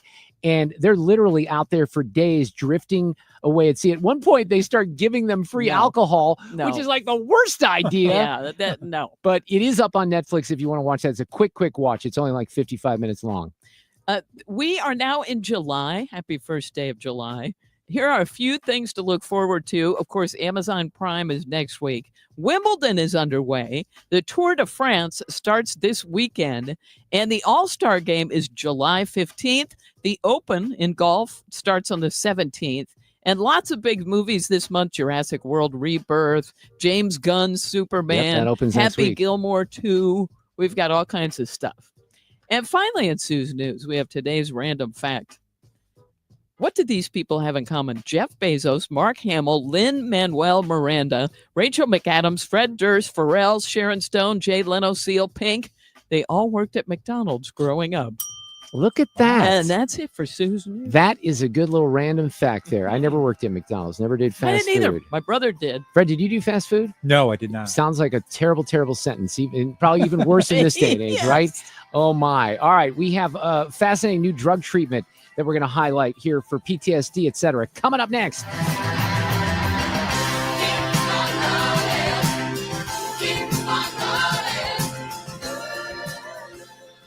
I'm Chad Robinson with Your Money Now.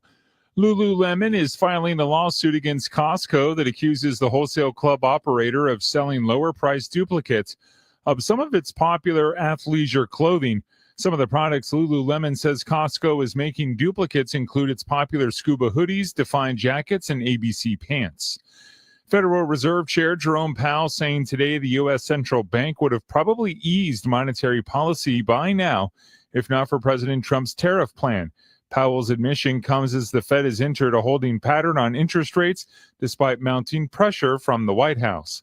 The S&P 500 and NASDAQ both slipped to kick off the second half of 2025 after the broad market index notched another record to close out the quarter. The Dow remained in positive territory, up 400 points. U.S. crude oil futures for August are up 0.6%, residing below $66 a barrel at $65.53. That's your money now. Find what you love what you find. A Total Wine and More. There's so much waiting for you. Spirits and beer, thousands of wines. Guides in the know and prices so low, it just might blow your mind. You're gonna find what you love and love what you find. With curbside pickup and delivery available, you'll always find what you love, only at Total Wine & More. Drink responsibly, B21. Did you know you can get your prescriptions for less at your local pharmacy? You can with GoodRx. It's the free app that can save you money on your medications. Just search for your prescription, choose the pharmacy and the price that works best for you, and then show your GoodRx coupon to your pharmacist at the drop-off counter. GoodRx works at over 70,000 pharmacies, including Walmart, Rite Aid, and Walgreens, and it works whether you have insurance or not. It's easy to save. Next time you drop off your prescription, check GoodRx. To start saving today, go to GoodRx.com. GoodRx is not insurance. I'll tell you what, a friend of mine, Jen, I was talking to the other day, she gave me the exact amount of days until she retires. Now, this is years worth of days. She has been counting down. She's also been saving for retirement since she was 20 years old. Now, not all of us are that responsible, but even if you have saved since you were 20, do you know how the system works? Do you have a written retirement financial plan? You really need to understand some of this. And this is why the team at Financial and Tax Architects hold a class that's called Retirement Planning 101, where they cover all of this stuff. Here's tax-efficient retirement strategies. Here's when to claim Social Security. And they cover all of it in one night, 2.5 hours. But at least you can understand how things work. So give them a call and register. 314-888-5101 or visit fta-ria.com. Attention. Have you racked up $10,000 or more in credit card debt? Are you barely getting by making minimum payments? With credit card debt reaching all-time highs, National Debt Relief is notifying consumers about significant debt relief options currently being made available to help those with overwhelming credit card debt. These options may reduce a large portion of credit card debt for those who qualify. You don't need to declare bankruptcy or take out a consolidation loan, and you may only have to pay back a fraction of what you owe, even if you have bad credit. National Debt Relief has already reduced the credit card debt for more than 550,000 consumers. So don't wait. If you owe $10,000, $20,000, or even $100,000 in credit card debt, you can now take advantage of this financial debt relief as the cost of living continues to skyrocket. To check what debt reduction you may qualify for, call 800-355-8282. That's 800-355-8282. Again, that's 800-355-8282. It's time for a $98 AC tune-up. This portion of the show is sponsored by Jerry Kelly Heating and Air.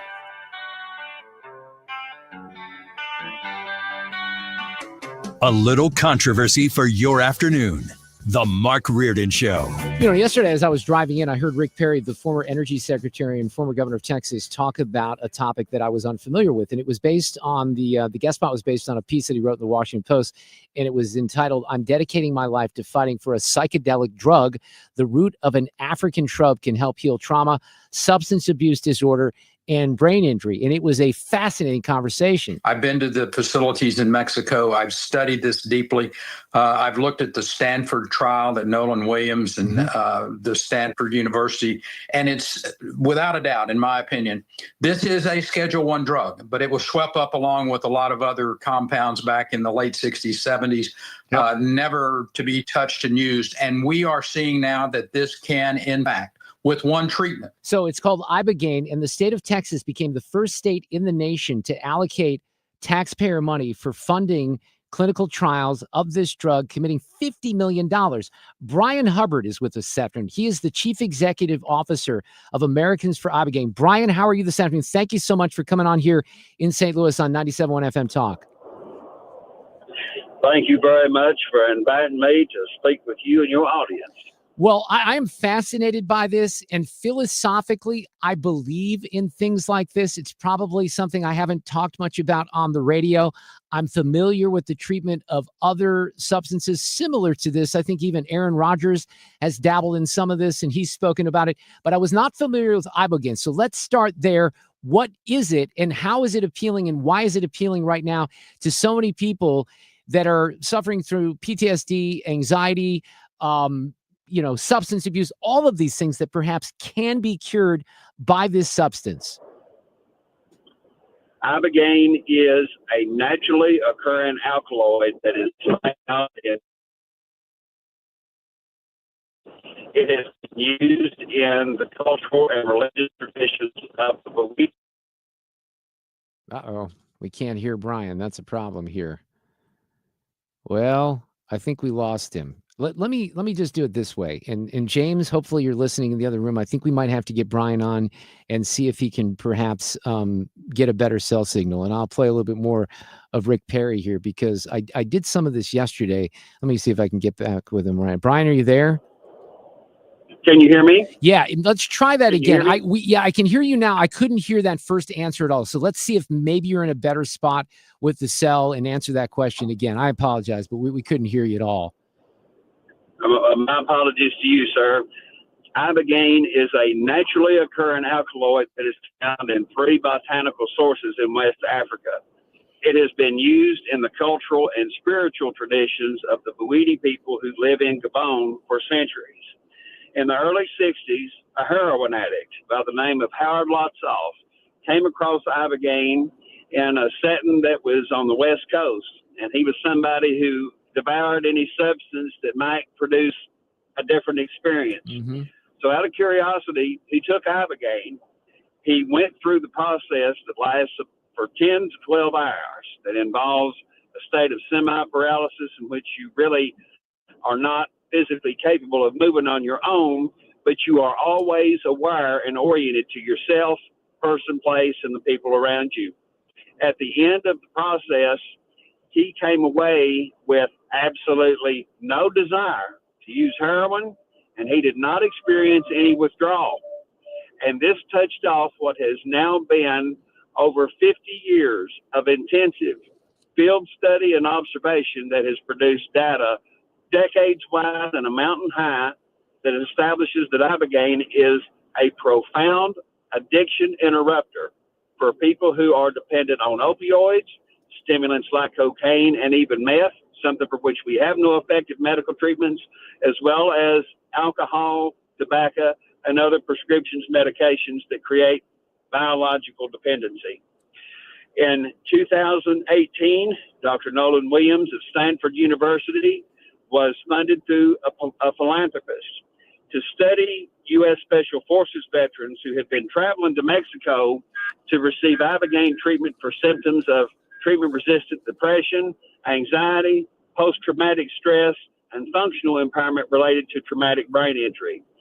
The Stanford study was published by the journal Nature Medicine in January of last year, and it concretely establishes that Ibogaine has the profound ability to create a restorative effect within the human brain that can essentially resolve treatment-resistant anxiety, depression, post-traumatic stress, while actually creating neurotrophic growth factors within the brain that healed the veteran's traumatic brain injury. Dr. Williams has said, and I agree, that Ibogaine is the most advanced medication on the planet. And Governor Perry and I aim to make it the Manhattan Project of our time by pursuing the medicalization of Ibogaine within the U.S. healthcare system as expeditiously as possible. So he spoke, and in the piece that he wrote in the Washington Post, and this is fascinating to me, a lot of people would know the story of Marcus Luttrell, Navy SEAL and a hero who most people would know from the book and the movie Lone Survivor. His brother Marcus, and by the way, I didn't know that Morgan, his brother Morgan, but Marcus lived with Governor Perry at the governor's mansion after coming home from war. So he's in pain and injuries. He's dependent on opioids just to get throughout the day. But he goes to Mexico and he gets this treatment, Bryan. He comes back a completely different person, right? That is correct. So essentially, go ahead. No, you continue. But one of the other things that's amazing about this is that for years, nothing worked. You know, Governor Perry says, we tried to find him help. I'm sure that there are people listening in the audience that have kids that have been devastated, families that have been devastated by, the addiction to opioids. We don't even hear that in the news very much anymore, but we know it's happening. But in this particular situation and with this particular substance, it just took one time for this to be, treated with, right? That is correct. And the statistics are these. For 80% of people who receive a single Ibogaine treatment, it essentially resolves physiological substance dependency and, in particular, opioid dependency. It does so by restoring the brain's neurochemistry to that which existed before a person ever took the first pill. The reason why opioid dependency is so difficult to overcome is because of the onset of withdrawal syndrome, and that is the persistent and deep depression and craving that comes from the cessation of opioid consumption. The brain becomes dependent upon the opioids to produce dopamine and serotonin. These are our survival chemicals. So when a person is without supply, when they engage in what appears to be depraved criminality, what we are actually seeing are the symptoms of a profound neurochemical brain injury. Ibogaine has the ability to resolve that neurochemical brain injury within 36 to 48 hours, something nothing else can do. And customarily, it takes the human brain 18 months of complete abstinence to even begin to produce its own dopamine and serotonin following prolonged opioid injury. Ibogaine reduces that, again, to 36 to 48 hours for 80% of folks who take a single treatment. It is not a now and forevermore cure. But what it does is create physiological, psychological, and I would add most significantly, spiritual restoration that is necessary to give a person the very best start toward the creation of a new reality that helps them overcome issues of trauma and addiction. It's amazing. Bryan Hubbard is here. He's the Chief Executive Officer of Americans for Ibogaine. So as I mentioned yesterday, and in the piece in the Washington Post, Texas has committed $50 million. You just referred to this as something compared to the Manhattan Project. What is the path to get this to be used in the United States? Because a lot of people are going to Mexico. They're getting the treatment down there. Doesn't the federal government also have to play a role here or not, Bryan? Oh, the federal government absolutely must play a role, and this is critical for your audience to understand. Ibogaine is a very serious medication that comes with lethal consequences if it is not properly administered. Right. If you take too much, it can slow and stop your heart. It is only to be administered in a clinically controlled medical setting. So as people are going to Mexico, they may or may not be coming into a clinical setting where people know what they're doing. They're taking great risk. So our objective is to follow the pathway of the FDA's drug development process, starting with Texas, where we've got $50 million in state money that can be paired with $50 million by a drug developer. As we move forward, our objective is to bring in additional states across the country, one of which could potentially be Missouri, to create a voluntarily aligned multi-state coalition to expand the scope, scale, and speed of these trials over the next 24 to 36 months. If we can be successful and with just a little cooperation from the federal government, I believe that we will be able to shepherd Ibogaine through as a breakthrough therapeutic for polysubstance dependence, as well as any other mental health and neurological conditions for which it demonstrates efficacy within the next 6 years or less. That is the goal. And as you said, there are millions of people who are suffering now without viable options to alleviate that suffering. Since 2015, the United States has lost 1.5 million people to deaths related to drug overdose, alcohol-related disease, and suicide. That is more soldiers than we have lost in the totality of all wars fought in U.S. history. Yeah, we have a unique opportunity and an alignment of need and message and circumstance to make this a reality, and we aim to do it. Well, you have an advocate in me, and if I can help here, I do know the governor of Missouri and the attorney general. I would love to do my part. The other thing that I find interesting about this is it also potentially holds promise for Alzheimer's, for Parkinson's, for multiple sclerosis, for any audience member, Bryan, who wants to find out about this, because this was new to me, and I'm glad that I heard Governor Perry talk about this yesterday. I had missed the piece in the Washington Post. Guide them into the website so people can find out a little bit more, because as you know, there's going to be a lot of skepticism. Rick Perry admitted in the piece in the Washington Post, when he first heard about this from Marcus Luttrell's brother, he was skeptical. So what's the website? How can people find out more? And I ask members of your audience to go to Americans for Ibogaine, IBOGAINE.org. That is the national public policy and advocacy organization that aims to shepherd this opportunity to success in the United States and beyond. And that is a place where they can find out what it is, what it does, the testimonials of individuals whose lives have been changed, as well as opportunities to get involved at a grassroots level. There's two ways you win political wars. One's with money, one's with the masses. You're right. And we need the masses to mobilize and demand that the power structures in this country respond to their needs in a way that is responsive to reality. You are a great spokesperson, Bryan Hubbard. I am a very, very small, unimportant person here in St. Louis, but I do know very important people, and I'm going to get in touch with you, because if I can help in any way, shape, or form, I'll do it based on what I know right now. Thank you so much for coming on here, and let's keep in touch, okay? My pleasure. Thank you, Bryan. Sir. Man, it is fascinating, and I think that these are the type of treatments people need to keep an open mind about, because all this other stuff, it ain't working. Traffic from the 97.1 FM Talk Traffic Center. Illinois drivers, it's a mess. We've got emergency road repairs again, eastbound 5570 in the right lanes between Exchange and 203. This has created a parking lot jam that goes back onto the Missouri side to Grand. So we've also got a jam on northbound 55 headed for the bridge. We've got 44 slowing in both directions in front of the Arch grounds. This has put extra volume on the Stan Musial Veterans Memorial Bridge.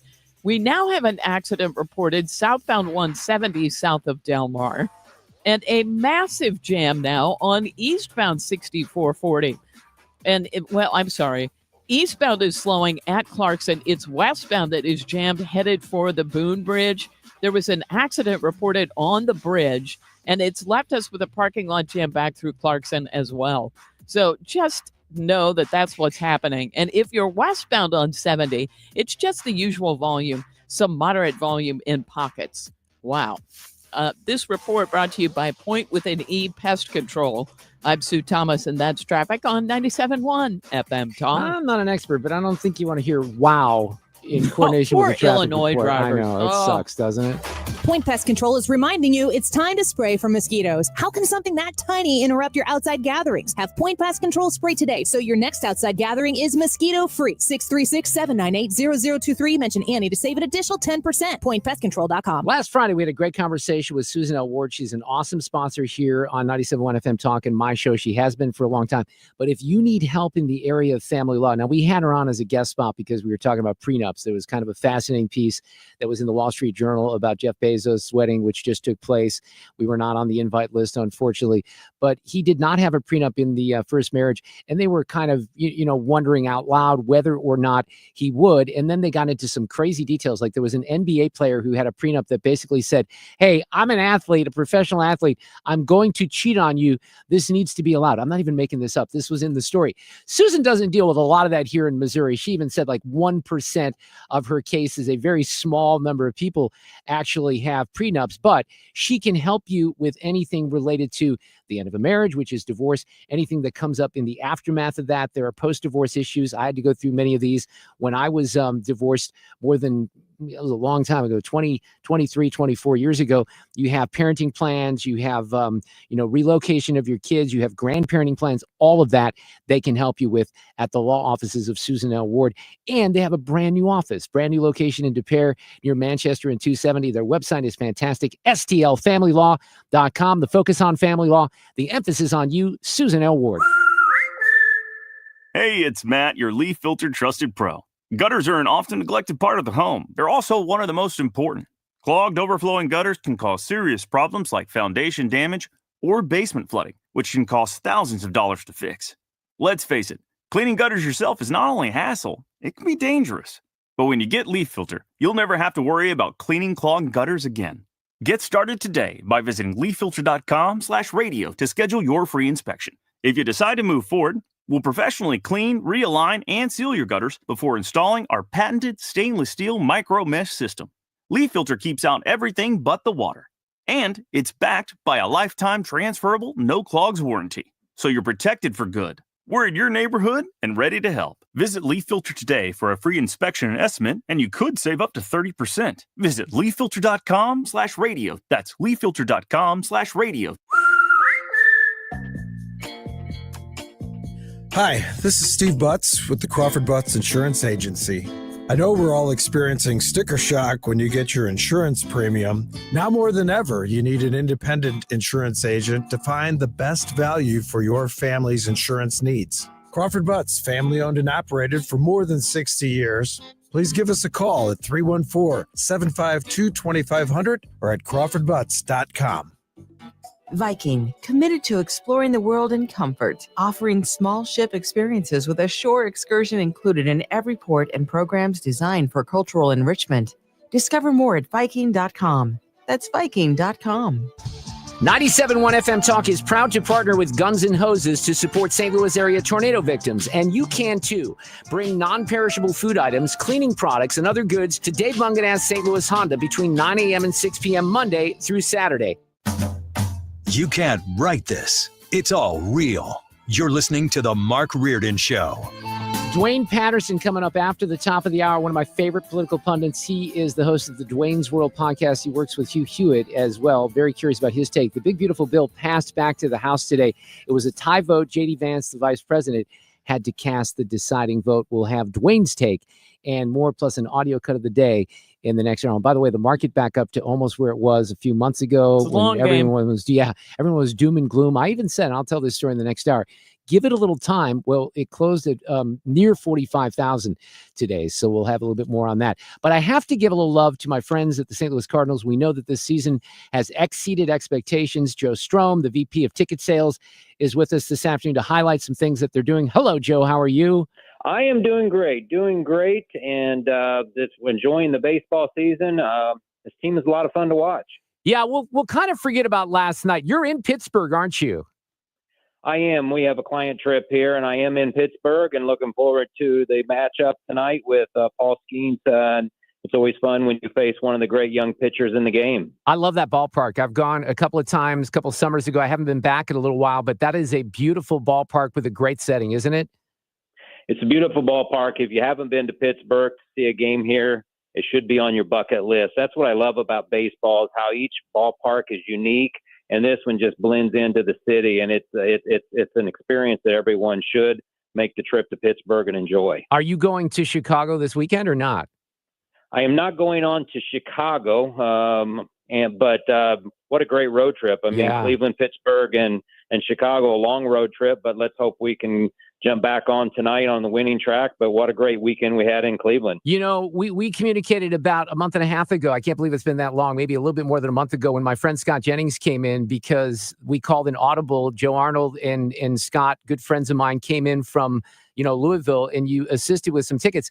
And David Axelrod on CNN, he's a big Cubs fan, Joe. I don't know if you know that. So Jennings and Axelrod have a lot of text messages going back and forth right now. And Scott is going to the games with Axelrod this weekend. So hopefully, look, we could be in first place. You don't know, right? after the weekend? You never know. I mean, how good is the National League Central? I mean, everybody here early in the season would say, "Oh, it's the weakest division in baseball." I think the argument could be made it's the strongest division in baseball this season. No kidding. It's been a lot of fun. Yeah, unfortunately, the Cubs are pretty good, and the Brewers have been hot as well. All right, you have just announced, though, some very special all-inclusive discount ticket offers for a bunch of games coming up. So I wanted to give you a little love here this afternoon because the Cardinals deserve to be seen. They're an entertaining baseball team, and the all-inclusive is the way to go, I would say. The all-inclusive is the way to go. If people have not enjoyed a game in an all-inclusive area of Busch Stadium, they're missing out. What does that mean? It means your food, your beverages, everything's included. And quite frankly, in most of the areas, the food is way beyond ballpark fare. So you should come and enjoy a game at Busch Stadium in an all-inclusive area. And this is our annual 4th of July sale that we have. And it's really for most of the remaining Monday through Thursday games. You can purchase tickets for as low as $59, and that's in some of our open-air picnic-style all-inclusive areas like the Coca-Cola scoreboard patio, just to name one. We also have some of our climate-controlled areas like the UMB Champions Club, Budweiser 703 Club, where there are tickets available, a little bit a different price point, but still at a very affordable rate. So I would encourage you to go to cardinals.com/all-inclusive and purchase those tickets today. Come down, watch the game, and it's the way to enjoy this young team and see exciting baseball. I would say even if you're not in the air-conditioned part of the all-inclusive tickets, you still get a little shade, especially if it's a day game. So it's a wise investment. That's what I would call it, Joe Strohm. Yeah, you'll have access to shade in all of the all-inclusive areas. And at the end of the day, as I said at the beginning, you can leave your wallet at home. Everything's included in the ticket price, and it's a fun, enjoyable way to watch Cardinal baseball. So this starts with next week's series against the Nationals, and the Braves are in town. I know I'm coming out on that Friday night with a friend of mine from Cleveland, and you got games all the way to when the Brewers finally make it their way back to St. Louis, which is kind of amazing. They were here early in the season. They don't come back until like that last weekend. Yeah, it's the schedule's kind of unique this year because, as you saw last week, was the first time that we'd faced the Cubs, but it's not an easy task to put the schedule together for Major League Baseball because of the needs and wants of every team. But at the end of the day, how exciting that could be, that last series of the year when the Brewers come back to town. Very much so. All right, for the all-inclusives, it's cardinals.com/Scott Credit Union. They're the great sponsor here. Cardinals.com/Scott Credit Union. Enjoy the rest of the trip in Pittsburgh. We'll talk soon. We'll see you soon, Joe. Thank you. We'll see you back at the ballpark. Catch anything you missed today by getting the show podcast at 971talk.com. Traffic from the 97.1 FM Talk Traffic Center. We have two major delays in the area. We've got an accident westbound 6440 at the Boone Bridge. Now, those westbound lanes are split because of road work, and this accident is blocking the far left lane. And this has created a parking lot jam back through Clarkson. The other hideous jam is for Illinois drivers. We've got eastbound traffic headed for the Poplar Street Bridge, jamming at one point near Grand, all the way to some emergency road repairs eastbound 5570 in the right lanes between Exchange and 203. So this has created a jam on the Stan Musial Veterans Memorial Bridge. It's created a jam on northbound 55 trying to get to the bridge. It's just that. Now, southbound 270, Slow Pockets Page down through Doherty Ferry, and 64 lines up Kings Highway out past McCausland. I'm Sue Thomas with traffic on 97.1 FM Talk. Brought to you by Amazon. This Prime Day, July 8th through the 11th, you can get a great deal on a new foot spa, transforming you into the queen of kicking it. Wait, this has bubble jets. Okay. Shop great deals this Prime Day, July 8th through the 11th. Well, Banner Construction is a great company here in St. Louis. They just celebrated their 30th anniversary back in 2023. They work with a company you might have heard of, Pella Windows. Pella is celebrating 100 years in business. And at Banner Construction, they can't only just guide you into some beautiful James Hardie fiber cement siding. They can put you in premium replacement windows.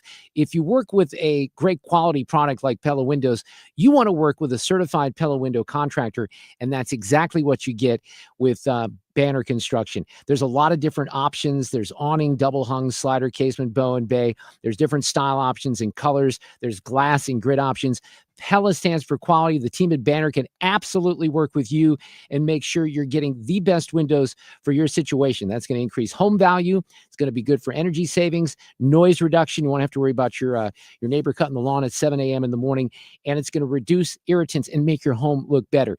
Get with Banner today. Tell them you heard about it here on 97.1 FM Talk, bannerconstruction.com, or pick up the phone and call 314-569-1050. And as Bill Kaufman and Sam P would say, remember, have a banner day. We, without hesitation, recommend that anybody work with ThrottleNet. The experience will be as good as it's been for us, for anybody, because you'll get a true partnership and you'll be able to rest easy that you're going to get the service that you need while they're also doing all those things that you don't want to have to think about, that you don't want to have to worry about. They're always doing that in the background for you. Don't wait for your next IT crisis. If your business depends on technology, you need a partner that's got your back. Contact ThrottleNet.com to get a free IT evaluation and see how we can support your IT everything. KFTK FM Florissant from the Kaufman Townsley St. Louis's Injury Lawyers Studio. Call 314-500-5000. That's 314-500-5000. All on the free Odyssey app. This is a Fox News alert. Stuck on one charge. I'm Lee Silasera. Deliberations will resume tomorrow in the sex trafficking trial of Sean Diddy Combs, as the jury is so far unable to reach a verdict on the most serious charge of racketeering conspiracy. The jury did reach a decision on 4 of the 5 charges against Combs. The judge, he looked at proposals from both prosecutors and the defense. The defense pointed out that there's a lot of material and the jurors have been very efficient, but they didn't reach a verdict on count 1. And the defense thinks jurors don't need much help and they shouldn't be given a push to move along. The judge also asked the defense what it thought about the juror note that said jurors were unpersuadable on count 1 of racketeering conspiracy. The judge suggested that he would just tell them to go back in, continue to deliberate and not address their concern. Fox to CB Cotton outside the federal courthouse in Manhattan. Combs could face 15 years to life in prison if he's convicted on all charges. He's pled not guilty.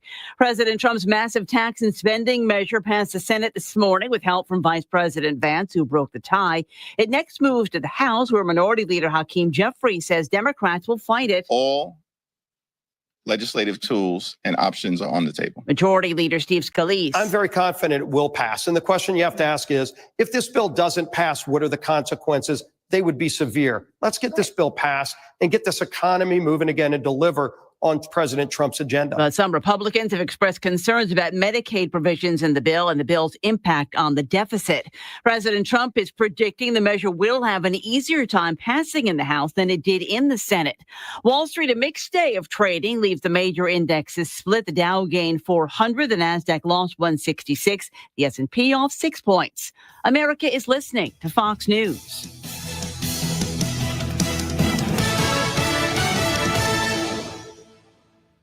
Some things can steal your sunshine. Ugh, I just got my hair done. Sorry, the cooler's broken. Anyone see my flip-flops? Anyone? But COVID-19 can steal a lot more. I just took a COVID test. Ugh.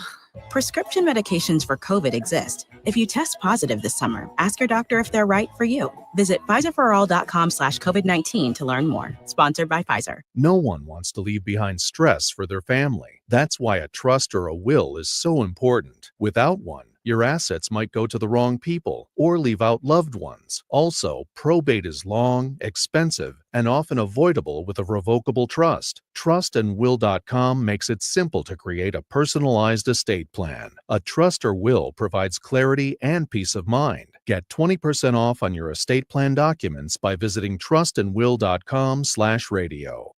Air Comfort Service, heating, cooling, and insulation. Weather. Excellent early July weather as we get into our Tuesday evening. Clear skies and nice Temperatures actually drop back into the 70s this evening, 67 for the overnight low. Wednesday, lots of sunshine, still nice, still comfortable, 89 degrees still in the northwest flow. Wednesday night, clear skies, 69. Thursday, sunny, a slow buildup in the humidity during the afternoon, 93. This is 97.1 FM Talk. Chief Meteorologist Dave Murray. This hour of the Mark Reardon Show is sponsored by Gamma Tree Experts. Your trees deserve the best care. Call Gamma Tree Experts. If you get low and you need a touch, you could call me up, honey, you could call me up. If you need a rush, call me up, call me up. I love this song by Daydreamers. It's called Call Me Up.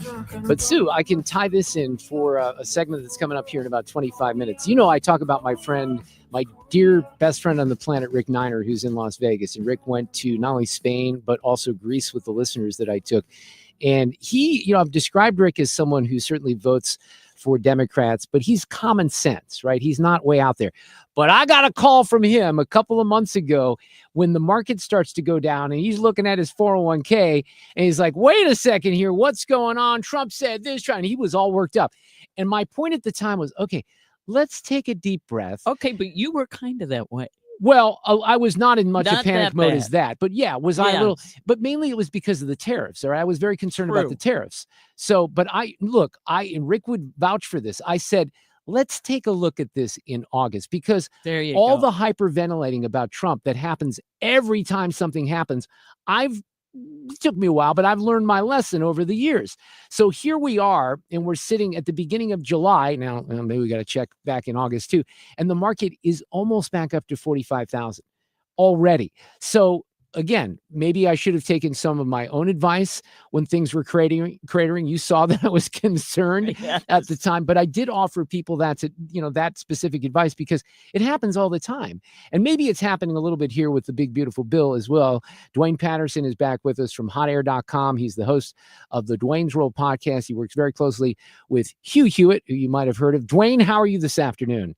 Well, I seem to kind of recall being on this very fine radio program and having to walk you off the You're ledge. breaking up. I can't hear you. I'm sorry, Sue.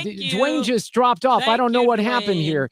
Okay, you did have to walk me off the cliff a little bit because I was worried. Yeah, in particular, I was worried about the tariffs. And by the way, I'm still a little worried about the tariffs. But, things have calmed down on the market for sure. So, yeah, thanks for calling me out, Duane Patterson. I appreciate it. I am not a huge fan of the tariffs. What I am a fan of is the results. And the results are, I see this China deal that's now in force where U.S. goods to China are now down to a 10% tariff going into China, meaning their market is now open to a lot of our stuff that was not that way before. And Chinese goods coming into the U.S. are at 30%. And I'm thinking, okay, well, that's better than what we had. Why aren't we celebrating that? And how did we get that? By Trump doing the kabuki theater with all the tariffs. Well, look, we're going to talk a little bit more about that. I want to focus on the big, beautiful bill, but I want to start here with something that I have not addressed this afternoon. And I don't know if you've heard this soundbite, but it is absolutely comical when you think about it. This is actor Jason Bateman. I like Jason Bateman as an actor, but listen to what he says on a podcast about Fox News. It's rather comical, knowing now in particular what we know now about the Biden White House. I think Trump would have gotten the same number of votes if the people who voted for him had access to or the curiosity to seek out and find the truth, because they're not getting the truth over on Fox. This $780 some million lawsuit is proof of it, So, and that was just one issue. So what do you do about that? What do you do about that? What do you do about the fact that whatever news source he's watching, whether it's NPR, PBS, ABC, NBC, MSNBC, CNN, are you kidding me, to make the case? And I've said this before, Duane, I think you would agree. You know who was reporting on the border on a regular basis that's now been completely vindicated? Bill Malugin, showing thousands of Chinese nationals, thousands of African nationals streaming across the border outside of people from Mexico. And Jason Bateman and Hollywood and all these elites want to say, oh, Fox News is not reporting the truth. People watch Fox News are just brainwashed. You've got to be kidding me. Well, let me give you the truth, because you asked, where does he get his news from? Where is his truth? You mentioned MSNBC in your litany of all the people that have been just gaslighting us for years. Jonathan Lemire, co-host of Morning Joe on MSNBC, right? You know what I'm talking about? Yeah. 18 minutes ago on the tweeties, on the X's, the Twitters. Oh no! Sit down. Well, you are sitting. You're a radio guy. I am sitting. The bill, meaning the big beautiful bill, the bill will kill tens of thousands of Americans and impoverish millions more to grant $1 million tax cuts to Trump and other billionaires. It will gut the ACA or Obamacare, and it will do nothing to solve the cost of living crisis that propelled Trump into office. Now, nothing in that has even a remote passing with the truth, right? He has no stats that he can cite. The bill, not even the implications of the bill itself, all 900 pages of it are going to fall and crumple people by the tens of thousands under the weight of it. Right. The gutting the ACA. I was already for the bill. I mean, seriously, John, you don't have to sell me on it. I was already for it if it's going to gut the ACA. That's just a cherry on the ice cream sundae here. But solving the cost of living crisis. Have you gone to get gas recently? I have. Have you noticed something at the pump of late? And by the way, I even have to get premium, and I've noticed that it's not. I don't know what you pay in California, but it's not too uncomfortable here in Missouri. That's for sure. Well, I pay in California. There's a brand new gas tax that just went in California alone, state tax today. Last night at the Costco at 9:00 at night, there were 200 cars, most of them in their jammies and slippers. I believe it. All gassing up the night before the tax hike went up. Yeah, I think I'm paying $4.20, by the way. Yeah, I think Illinois had something that kicked in as well. All right, well, let's get to more of the broader strokes here of the big, beautiful bill. Look, not everyone in the House likes it. Here's Chip Roy. This is the Senate wanting to try to save some for their home states, like Senator Murkowski for Alaska, trying to get giveaways to perpetuate the Medicaid money laundering scam in Alaska. It may not be today. It may not be this week. But we're going to deliver on the tax cuts, spending cuts, and the border funding necessary to save this country. So he mentions Murkowski. I guess it was Collins and a couple others, Rand Paul and Tom Tillis, who voted against him. Murkowski came over. Here's Lindsey Graham explaining that. The problem was around the cost cutting, the cost savings, Medicaid, how it affected our state. We came up with a fix to basically increase the rural hospital count, doubled it, and that will help all of our states. So, just methodically working through how this bill affects Alaska. All right, how it affects Missouri too. You've seen, I'm sure, that Josh Hawley has been concerned about the cuts that cuts is the interesting Washington speak here, that might affect rural hospitals in Missouri. Yep. But bottom line here, not everyone in the Senate was happy. John Kennedy in particular last week said, look, I don't like everything that's in this bill. Once I found out more about it, they do all this backdoor dealing, wrangling. They get it passed on a 50-50 vote. J.D. Vance has to break the tie. It goes back to the House. But what do you think happens now? I think it probably gets passed in the House by tomorrow or Thursday at the latest, and Trump signs it on Friday. And here's why I think it's the case. First of all this talk, you saw Jake Tapper earlier, or it was either late last week. Jake Tapper had on Katie Britt of Alabama, and he had as a prop on his desk the 900 pages of whatever the draft was. He's, you can't tell me you or all your colleagues read this bill. Actually, they did. 95% of what's in that bill is stuff that went through every committee of jurisdiction, got marked up. They all know what's in 95% of the bill, and it's not even controversial as far as the Republicans are concerned. The 5% are the SNAP provisions of Medicare or Medicaid, how much of a SALT deduction is going to be, and if it's going to be income capped, and the rural hospital stuff. That was the controversial part. And every time they made a tweak there to try to get somebody to a yes, they would provide a summary to all the senators, and the respective Congress people were getting copies of that as well. So they knew the baseline of the bill. Everybody knows what's in the baseline of the bill. It's just what they're changing on the edges of it, the controversial stuff. and everybody's kept up to speed about what's going on. So this is not a surprise to any of them. What the bottom line here is if you look at the last 30 days, 45 days, and you've seen the wins that Donald Trump has acquired, he is on a win streak now. I can't deny that. I mean, okay, so who's going to want to be the congressman, honestly? I mean, you've got Tom Massey, who is out there orbiting his own planet. I mean, Tom Massey's kind of a goofy individual, so I kind of set him aside. But beyond him, who's going to want to be the Republican in the House that sees that giant freight train headed their way with the light getting brighter in their rearview mirror, with the number 47 on the side of the engine that's going to steamroll right over them? Who's going to want to stand up and say, well, you know, I want to be the one to break that streak? No one is going to want to do that. The mood is they're going to talk and they're going to jaw about it, and they're going to try and score whatever political point they can make.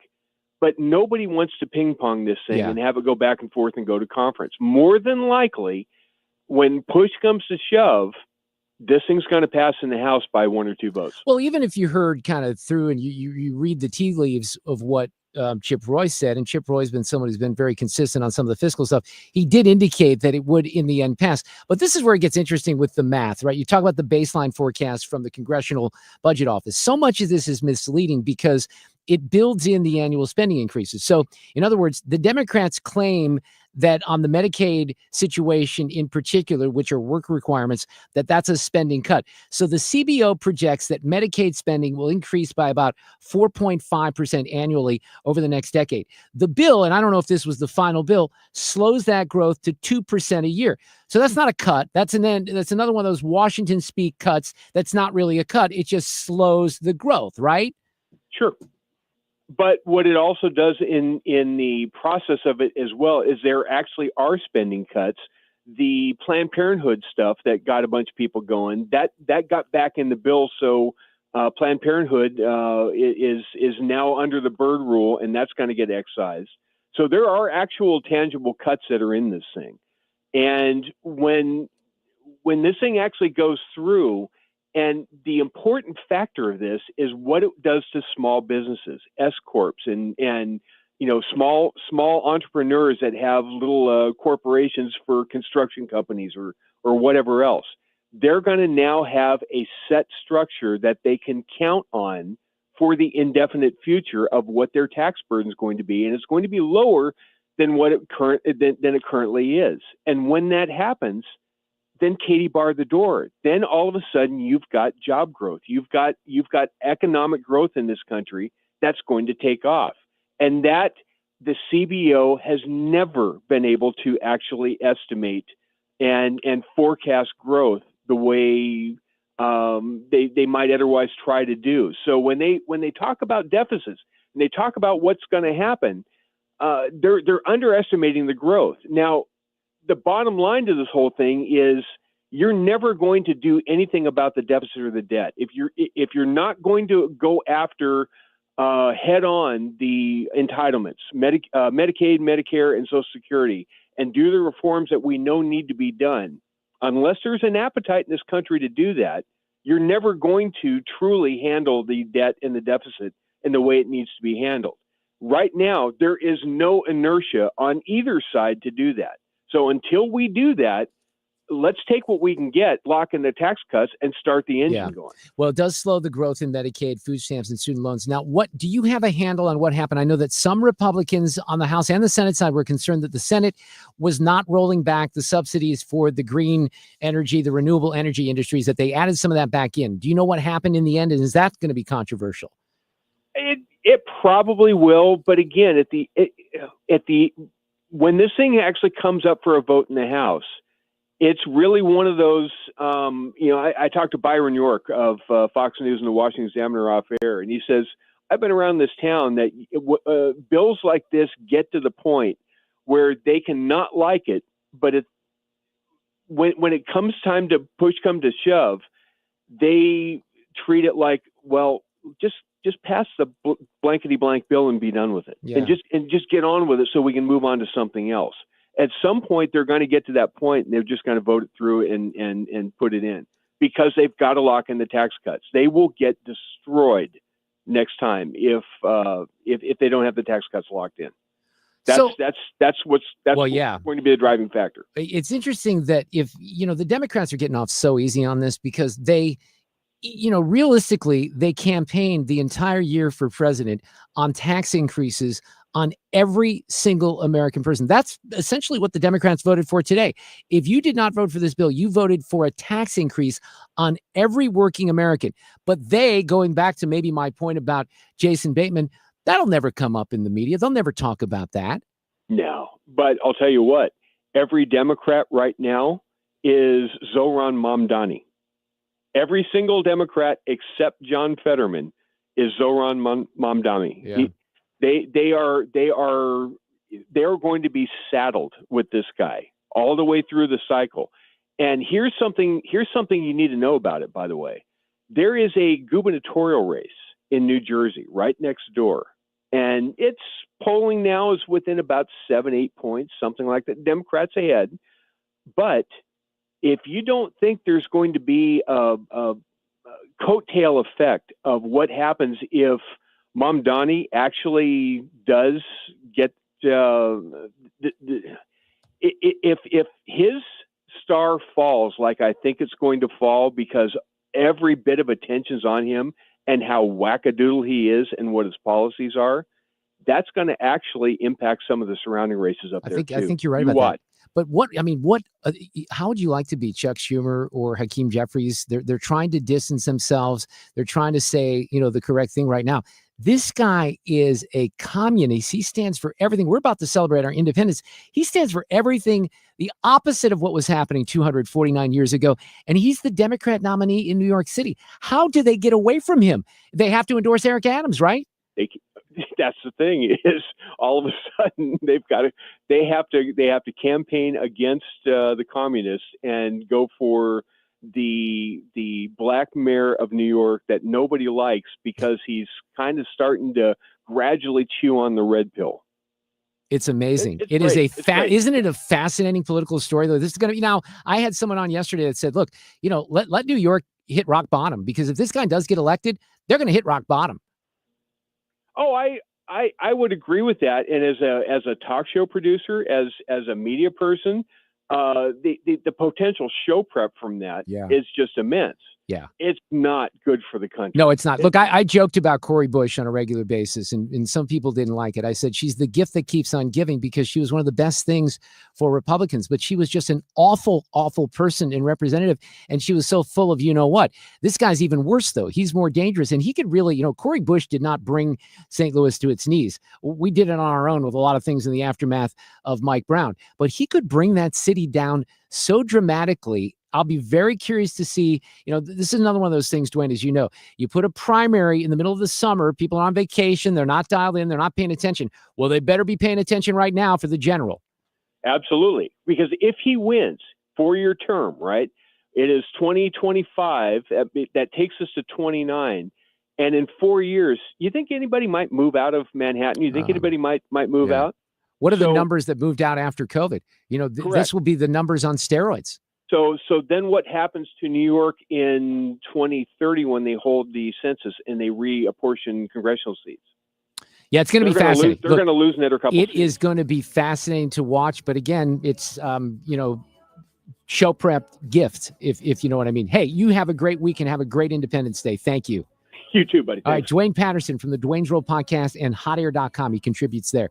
We're coming up with someone who was living under a communist regime that has some words about Mamdani coming up next.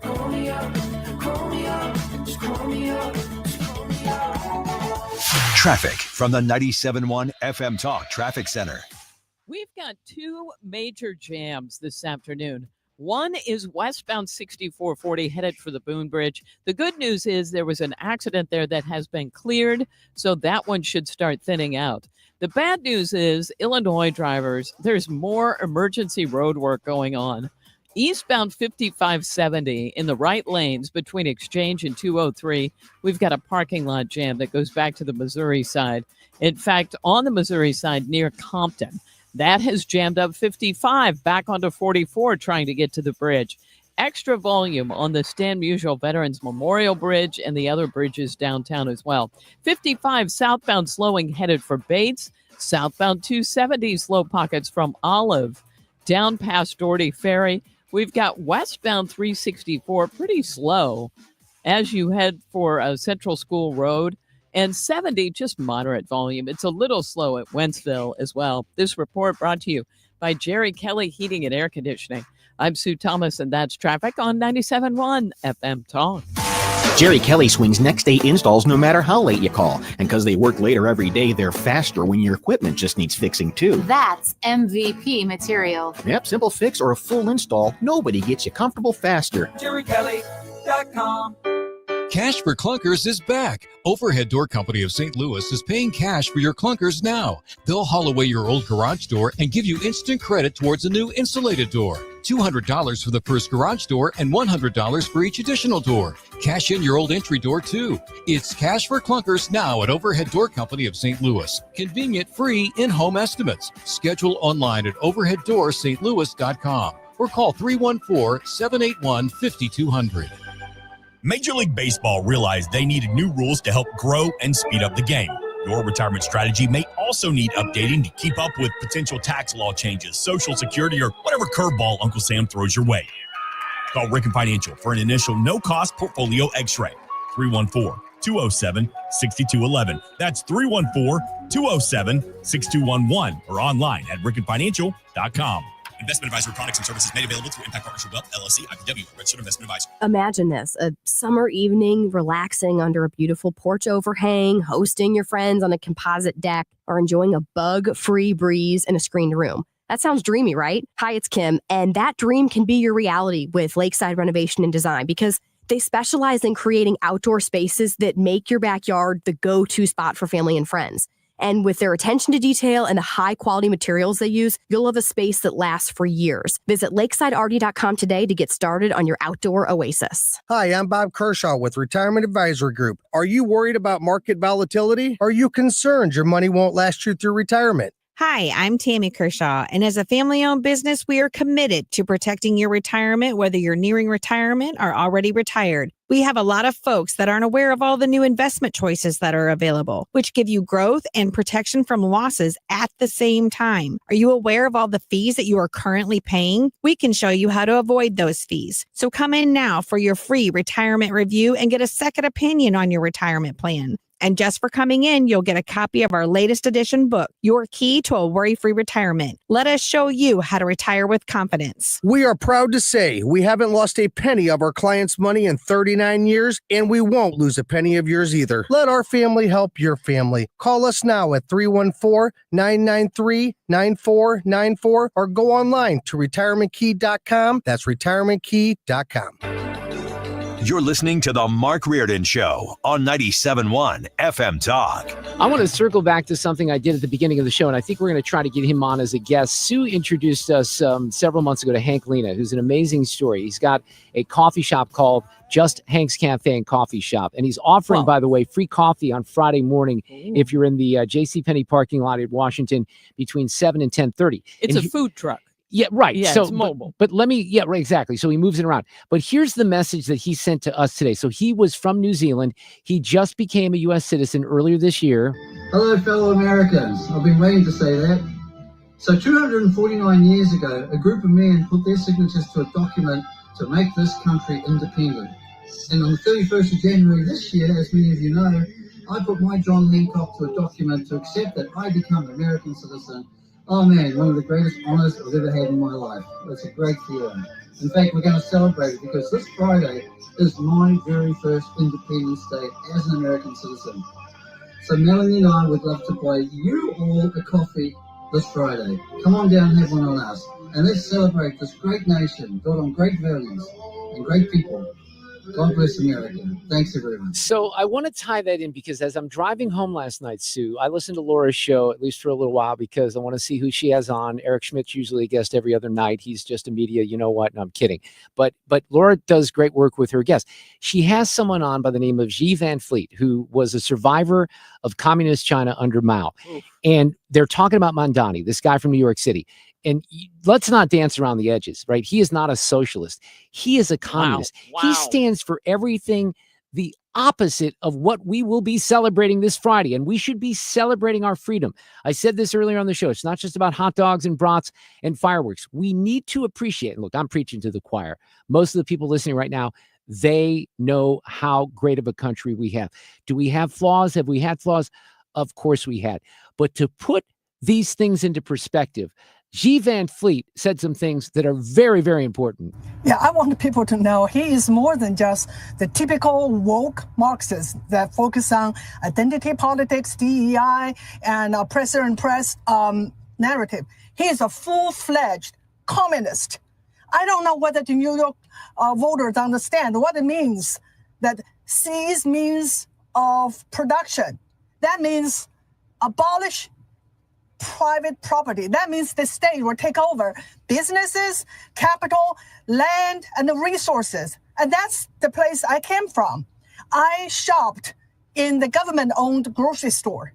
And what it is like, long line, ration, and empty shelf. You know, young people in New York, people who voted for this guy, do they have that perspective? Nope. They need to. They need to listen to someone who lived under a communist regime. I had this great Uber driver in Las Vegas several years ago. She was smoking hot too, but she was amazing because she was so proud to be here. And at that time, she told me, they've changed this since, barely.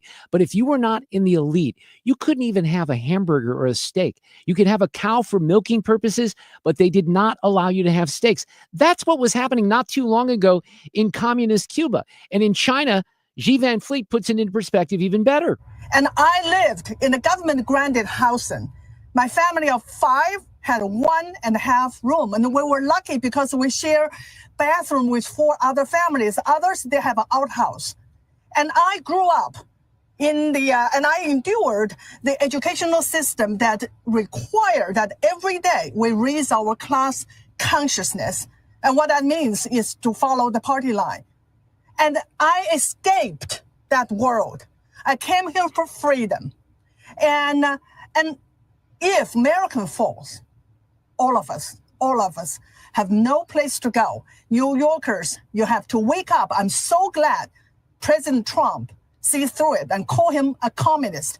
He is a communist. Hank Lena didn't live in communist China, but he realized when he was in New Zealand that some of the stupid rules they had during COVID in particular were horrifying. He came to this country and proudly became an American citizen because of the freedom that we enjoy that is underappreciated by so many people, including, unfortunately, so many young people. So this guy is anti-capitalism, Zandani, in New York City. Here's what she said. I thought this was a great way to punctuate it. I always tell people, capitalism can't guarantee that everyone will be wealthy, but communism can guarantee that we are all poor. And that's where I experienced in China. And we have to educate the young people. Yeah, think about that. I think that is so important. If I didn't have so much big, beautiful Bill audio, that would have been my audio cut of the day. But I wanted to share that with people. And we'll have Hank on tomorrow's show.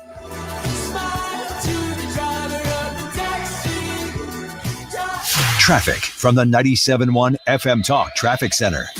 We've got 2 major jams this afternoon. One is still on westbound 6440, approaching Clarkson out to somewhere in the middle of Clarkson Valley. This is all due to an earlier accident that has been cleared on the Boone Bridge. Southbound 141 really jammed, headed for 64, but so is northbound, headed for 364.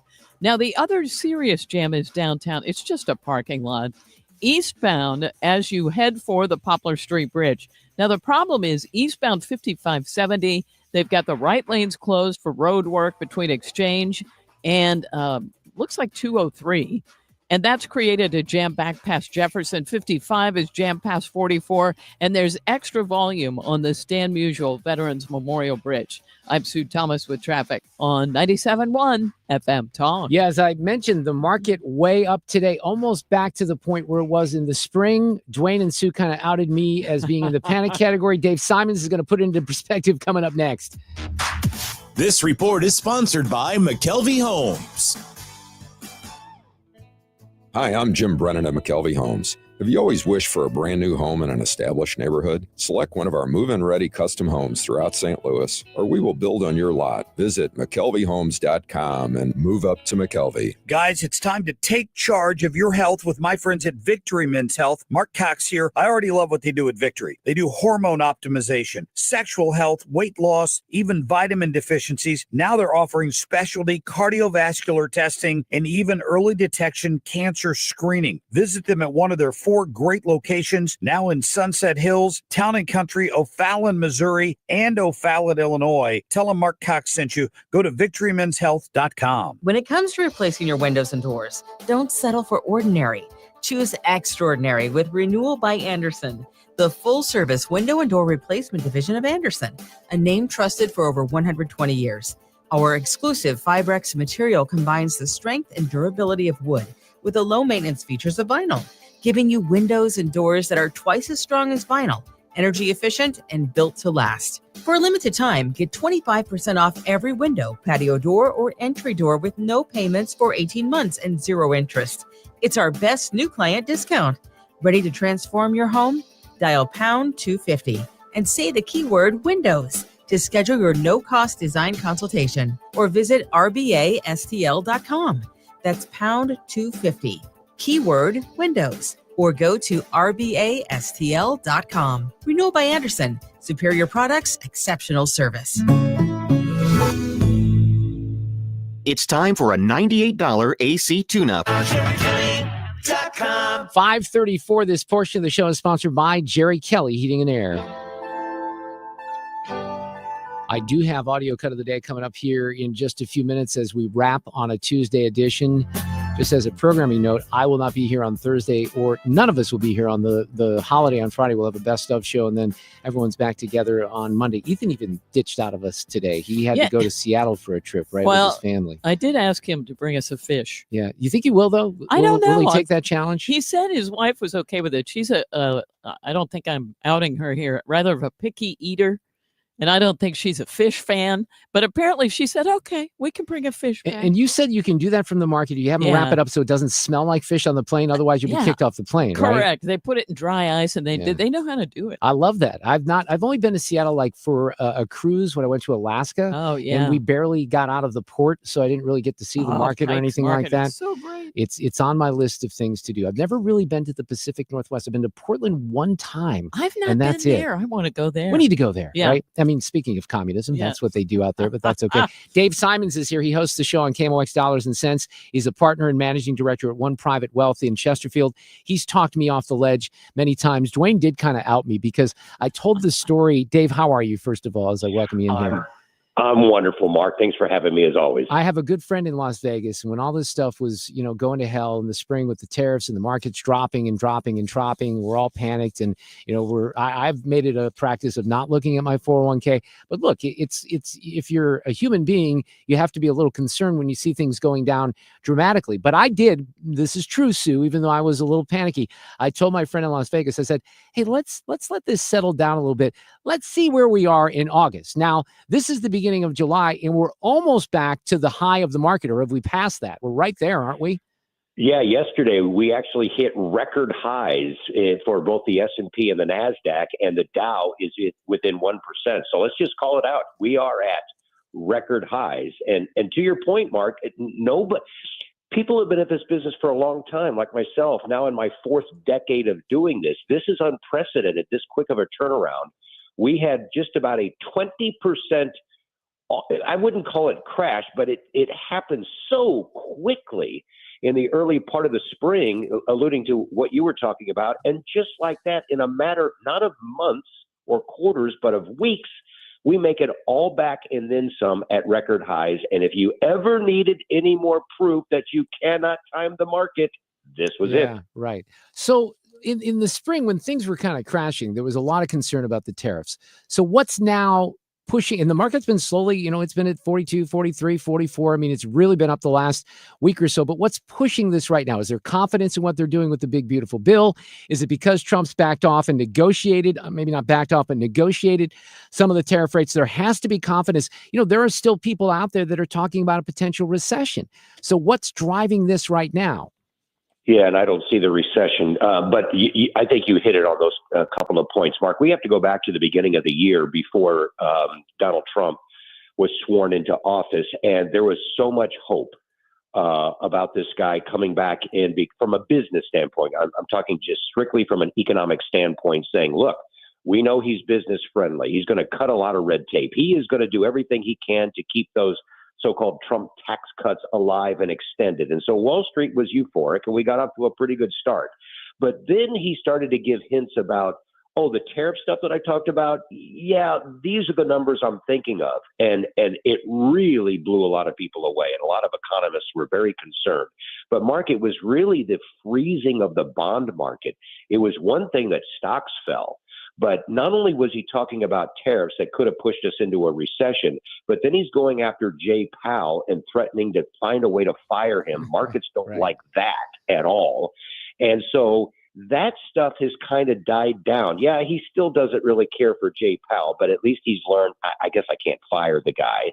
And the negotiations and the 90-day pause. So now the market's back to saying, okay, this is kind of what we were hoping for. Now we see it. And now with this big, beautiful bill close to passage here and being signed into law, they're focusing on the business aspects of it, and they like what they see. So were we ever in what would be referred to as correction territory? Was that part of what was happening? Because you and I talk about that all the time.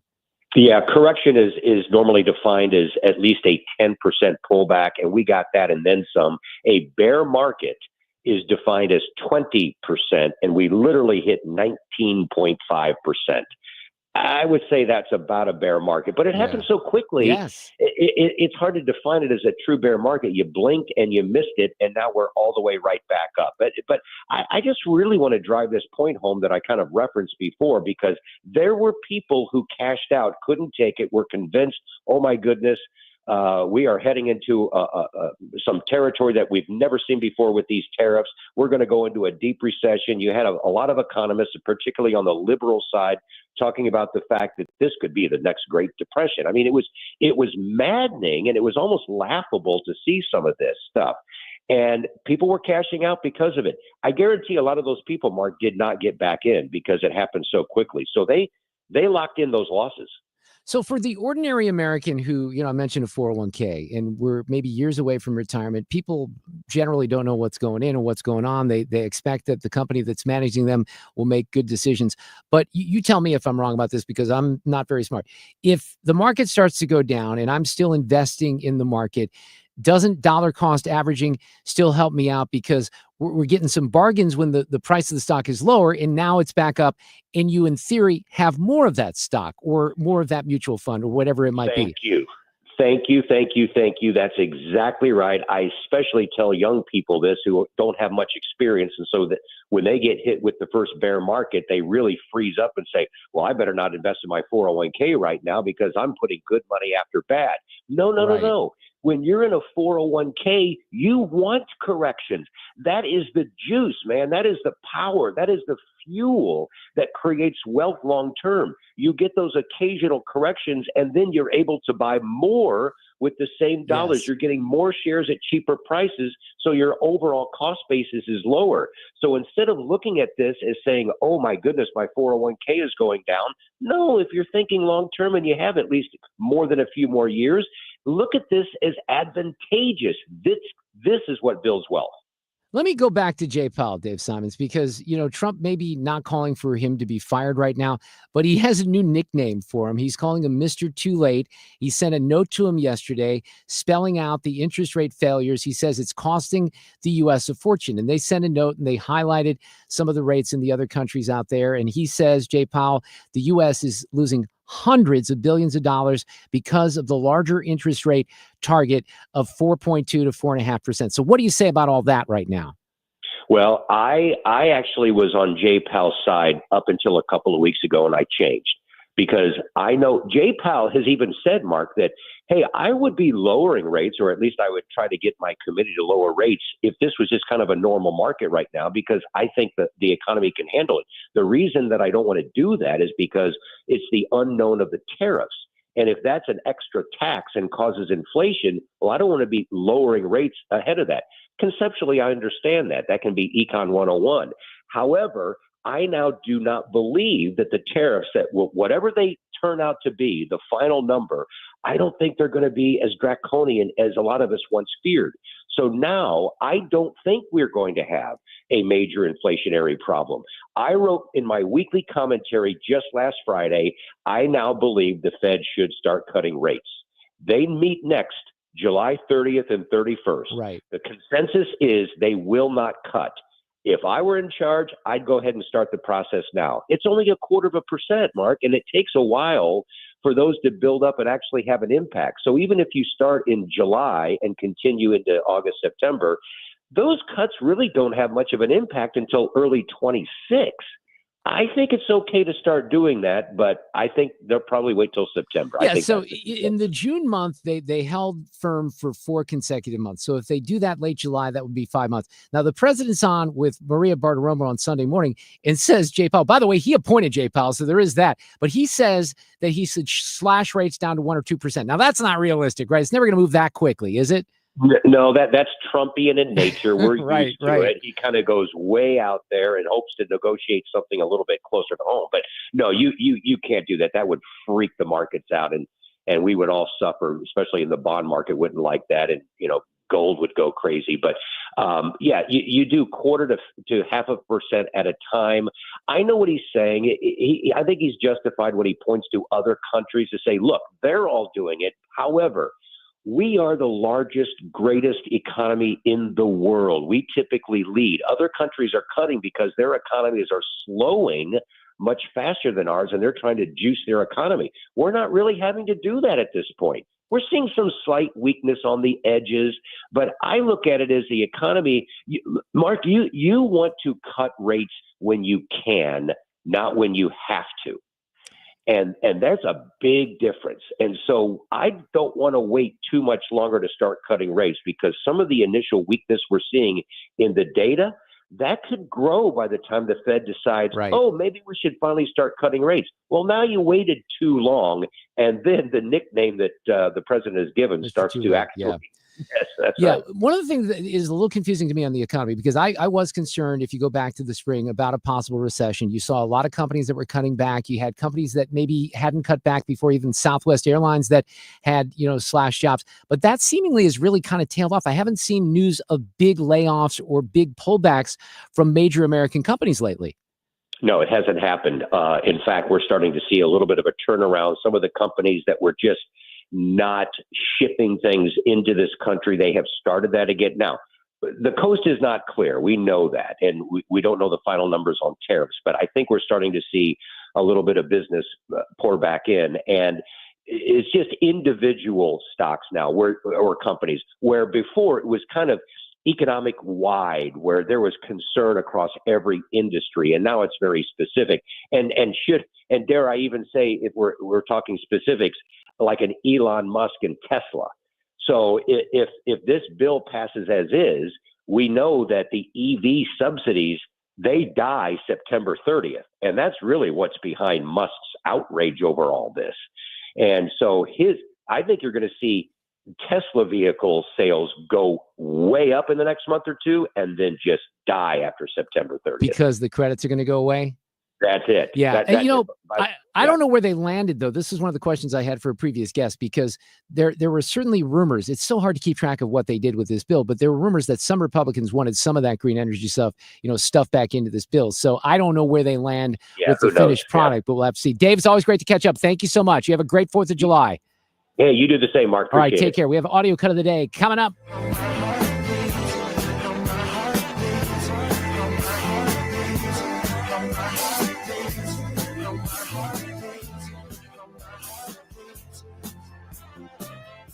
traffic from the 97.1 FM Talk Traffic Center.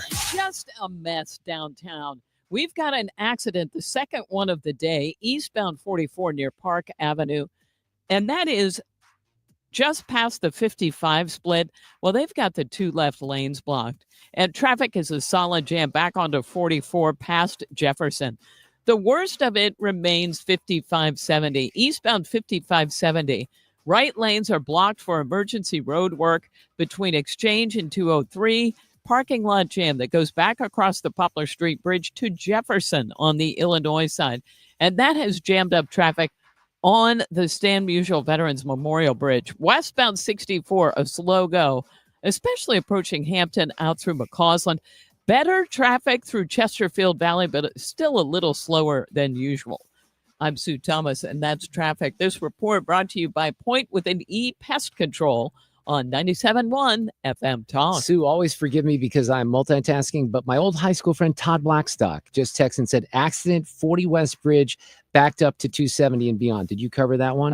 Was that from a while ago? Well, no, he just sent that to me right now. Oh, that's that was just the time code on the text was 545, so it might be something new to keep an eye on. All right. Check that one out. All right, we got audio cut of the day coming up. Point Pest Control is reminding you it's time to spray for mosquitoes. How can something that tiny interrupt your outside gatherings? Have Point Pest Control spray today so your next outside gathering is mosquito-free. 636-798-0023. Mention Annie to save an additional 10%. PointPestControl.com. I like to have some of our sponsors on the air occasionally to kind of talk about what's going on in the market. For example, the Gelman team, Mark and Neil Gelman, they come on from time to time. Neil was on a couple of weeks ago. And, I think the general conventional wisdom might be because the supply of homes is still very, very tight, that you're automatically getting top dollar, that you're getting asking price or above. And that's not something that is automatic. It's a very unusual market. It has been for a while. It's probably not going to change. I mean, even if the Fed drops rates, the mortgage rates are not directly related to what the Fed does, but they're indirectly related. But I think we all know that they're not coming back down to where some of us refied and we're in the 2s or the 3s right now. But if you're looking for a new home, you need experts on your side that really know the St. Louis market. If you can hear my voice, Mark and Neil Gelman can help you. They have a great tool on their website that you can use right now. You can use it on your phone. You can do it on your computer. You can go to the website, thegelmanteam.com, and it says, what's the real current value of your home? Thinking about selling, find your home or condo's value in today's market for free. You enter your address, you check the price, a pop-up comes up, a very, very realistic price comes up. They will not sell your information. They will keep your information if you need their help. And if you need their help, you're going to only go with the best, and that's what they do here in St. Louis. They have options for you if you want top dollar, if you need a strategy to get into your next home without having to move twice, if you want an instant cash offer, they can do it all. They also have a podcast. You know how much I love as a terrestrial radio guy, promoting podcasts, but it's very informational. You have a blog up there as well. If you need an instant offer, they can do all that. TheGelmanTeam.com with eXp Realty, 314-336-1991. TheGelmanTeam.com. Mark Cox here for my friends at Home Shield Foundation Repairs. When it comes to uneven concrete in and around your house, they can use their polyjacking equipment and level up your sidewalk, your driveway, even your basement floor. Matt Hayes, the owner, has shown me some incredible videos of erosion that can happen in your soil. But Matt can take care of that in a heartbeat. He's worked with a lot of my listeners, and we appreciate it. They offer lifetime warranties on all of their work and do waterproofing as well. Go to HomeshieldFoundationRepairs.com. Are you nearing retirement and don't know if you have enough money saved to retire? That is scary. Do you have a written retirement financial plan in place? Well, when it comes to retirement planning, the trusted team at Financial and Tax Architects are the best. They've helped people all over St. Louis retire with confidence. And that's what you want. You want to retire with confidence. Now, they offer a one-night, 2.5-hour adult education class called Retirement Planning 101. They hold these at colleges over the St. Louis area and in Illinois. No cost, no obligation, just learning. And at this class, you learn how to avoid costly mistakes, how to maximize your income, how to reduce taxes in retirement. So call them today, 314-888-5101, or visit FTA-RIA.com and take the first step toward a smarter retirement. 314-888-5101. It's been more than 60 years since St. Louis was hit by a tornado of the scale we're witnessing. The Salvation Army has been in St. Louis providing relief for over 160 years and responded immediately following the latest round of storms. How can you help? The Salvation Army needs monetary donations so that needs can be addressed immediately. And as we look to long-term recovery, 100% of donations go directly to storm survivors. Donate at salarmy.us/mid-disaster or call 1-800-SAL-ARMY. You ask a lot of your liver, so give it the support it needs with Active Liver. Active Liver provides an easy daily detox. Go to nordicicusa.com, Amazon, or ask for Active Liver at your local CVS. New you, new Nordic. Well, it's one of those days where I don't get to everything that I want to talk about, but I have to talk about alligator Alcatraz because, Sue, have you heard about alligator Alcatraz? I have, yes. Okay, so this is a new detention facility down within the Day Collier Training and Transition Airport, which is very isolated. It's a 39 square mile airstrip that's located in the wetlands of the Big Cypress National Preserve next to the Everglades National Park. And the nickname was coined by the Attorney General James Uthmeyer down in Florida, and it references the proximity to the predators of the marshy Everglades, from pythons to alligators, and I guess mosquitoes are an issue as well. Well, Trump was there today with DeSantis. A couple of things about this. DeSantis is his best friend now. Remember Ron DeSantis? Oh, yeah. Well, now they're besties, so DeSantis is kind of talking about the facility. This is as secure as it gets. I mean, if a criminal alien were to escape from here somehow, and I don't think they will, you've got nowhere to go. I mean, what are you going to do? Trudge through the swamp and dodge alligators on the way back to 50, 60 miles just to get to civilization? Not going to happen. So not only that is it secure, it also takes this deportation mission out of the hair of our local and state law enforcement. Yeah, two things. I forgot to play the signature audio cut of the day soundbite, but this is audio cut of the day. But this is for the undocumented migrants. We can't call them illegals, right? That's something that's banned by the legacy media. So Trump was down there today taking the tour. Surrounded by miles of treacherous swampland, and the only way out is really deportation. And a lot of these people are self-deporting back to their country where they came from. Quite a few. We're amazed at actually the number. We took the FEMA money that Joe Biden allocated to pay for the free luxury hotel rooms, where he's paying hundreds of millions of dollars in New York City, and we used it to build this project. And Reardon was just a little fraction of that money. Think about the juxtaposition offered there. And one of the reasons I like this next soundbite is because the left's heads have to explode when they hear something like this. I guess that's the concept. This is not a nice visit. I guess that's the concept. If snakes are fast, but alligators, we're going to teach them how to run away from an alligator, okay? If they escape prison, how to run away. Don't run in a straight line. Run like this. And you know what? Your chances go up about 1%. Okay? Not a good thing. Well, alligator Alcatraz should have its first, should we call them residents, in the next couple of days. There's your audio cut of the day. Sue, have a great night. You too. We'll talk to you tomorrow at 3.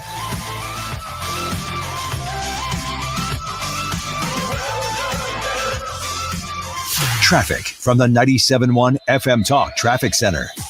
Well, we do have some volume out west, and it's all due to an earlier accident that has been cleared on the Boone Bridge. It starts around Boone's Crossing and still some slow pockets headed on out. But the worst of it is downtown. And if you are headed into Illinois, we've got a jam on 5570. They've got the right lanes blocked between Exchange and 203 for some road work. Traffic is a parking lot all the way back onto the Missouri side. And then there was an accident on northbound 55 just past the 44 split. That's pretty much at Park. They've got the left lanes blocked, so a jam behind that back onto 44. And extra volume on the Stan Musial Veterans Memorial Bridge because of all the other action. Yeah, it's just so sorry, Illinois drivers. Now, westbound 40 slowing at Hampton, and 70 westbound looks good out of downtown. I'm Sue Thomas, and that's traffic on 97.1 FM Talk. This report is sponsored by Overhead Door Company of St. Louis. Cash for Clunkers is back. Overhead Door Company of St. Louis is paying cash for your clunkers now. Schedule online at overheaddoorstlouis.com or call 314-781-5200. It's cash for clunkers now at Overhead Door Company of St. Louis. I have a great offer for you guys from Game Day Men's Health. They have 3 awesome locations. I went to the location in Chesterfield. There's no reason to not take them up on this offer because maybe you've heard about testosterone replacement therapy. Maybe you're just interested in something else. They have unique ED treatments at Game Day Men's Health, but they're offering you your first visit free. It's a comfortable, world-class environment. It's a free testosterone and PSA test. You go in, you make the appointment. You're going to be very comfortable. It's a man cave environment. They'll do a little blood work. In 20 minutes, they'll come back with some results. And depending on what your particular needs are, maybe you feel fatigued, you don't have energy, you're looking at something along those lines. Maybe it's the ED treatments, whatever it is. They have vitamin therapy. They have peptide therapy. They'll come up with a customized plan. The pricing is very, very simple. They're not going to do a bunch of add-ons. The pricing includes follow-up visits, all consultations, and any questions, no extra fees or extra charges.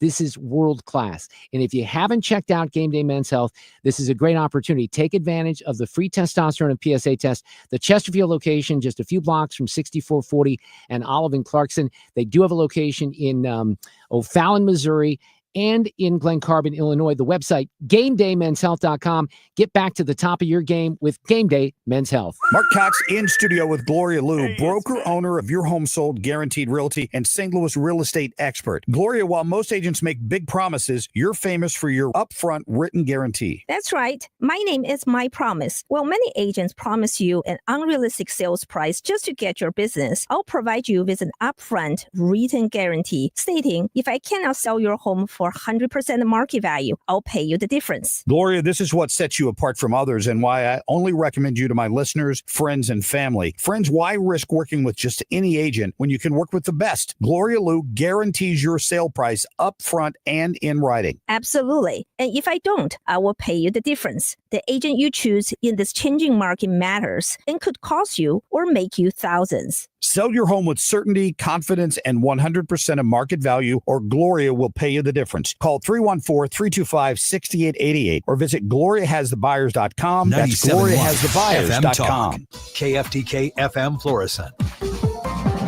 An Odyssey station.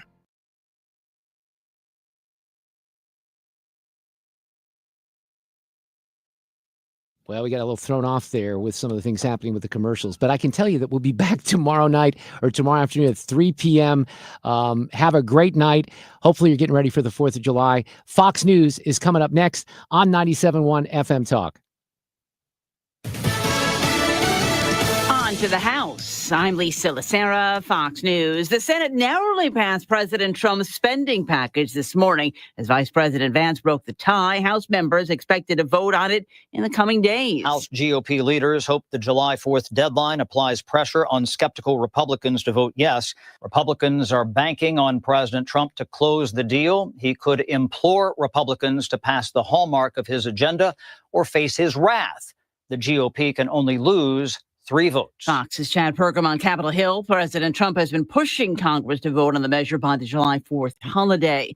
Back to deliberations tomorrow as the jury in the criminal trial of music mogul Sean Diddy Combs has reached decisions on most of the charges in the case. A late afternoon note indicated the jury in Combs' case had reached decisions on the 2 counts of sex trafficking and the 2 counts of transportation for prostitution.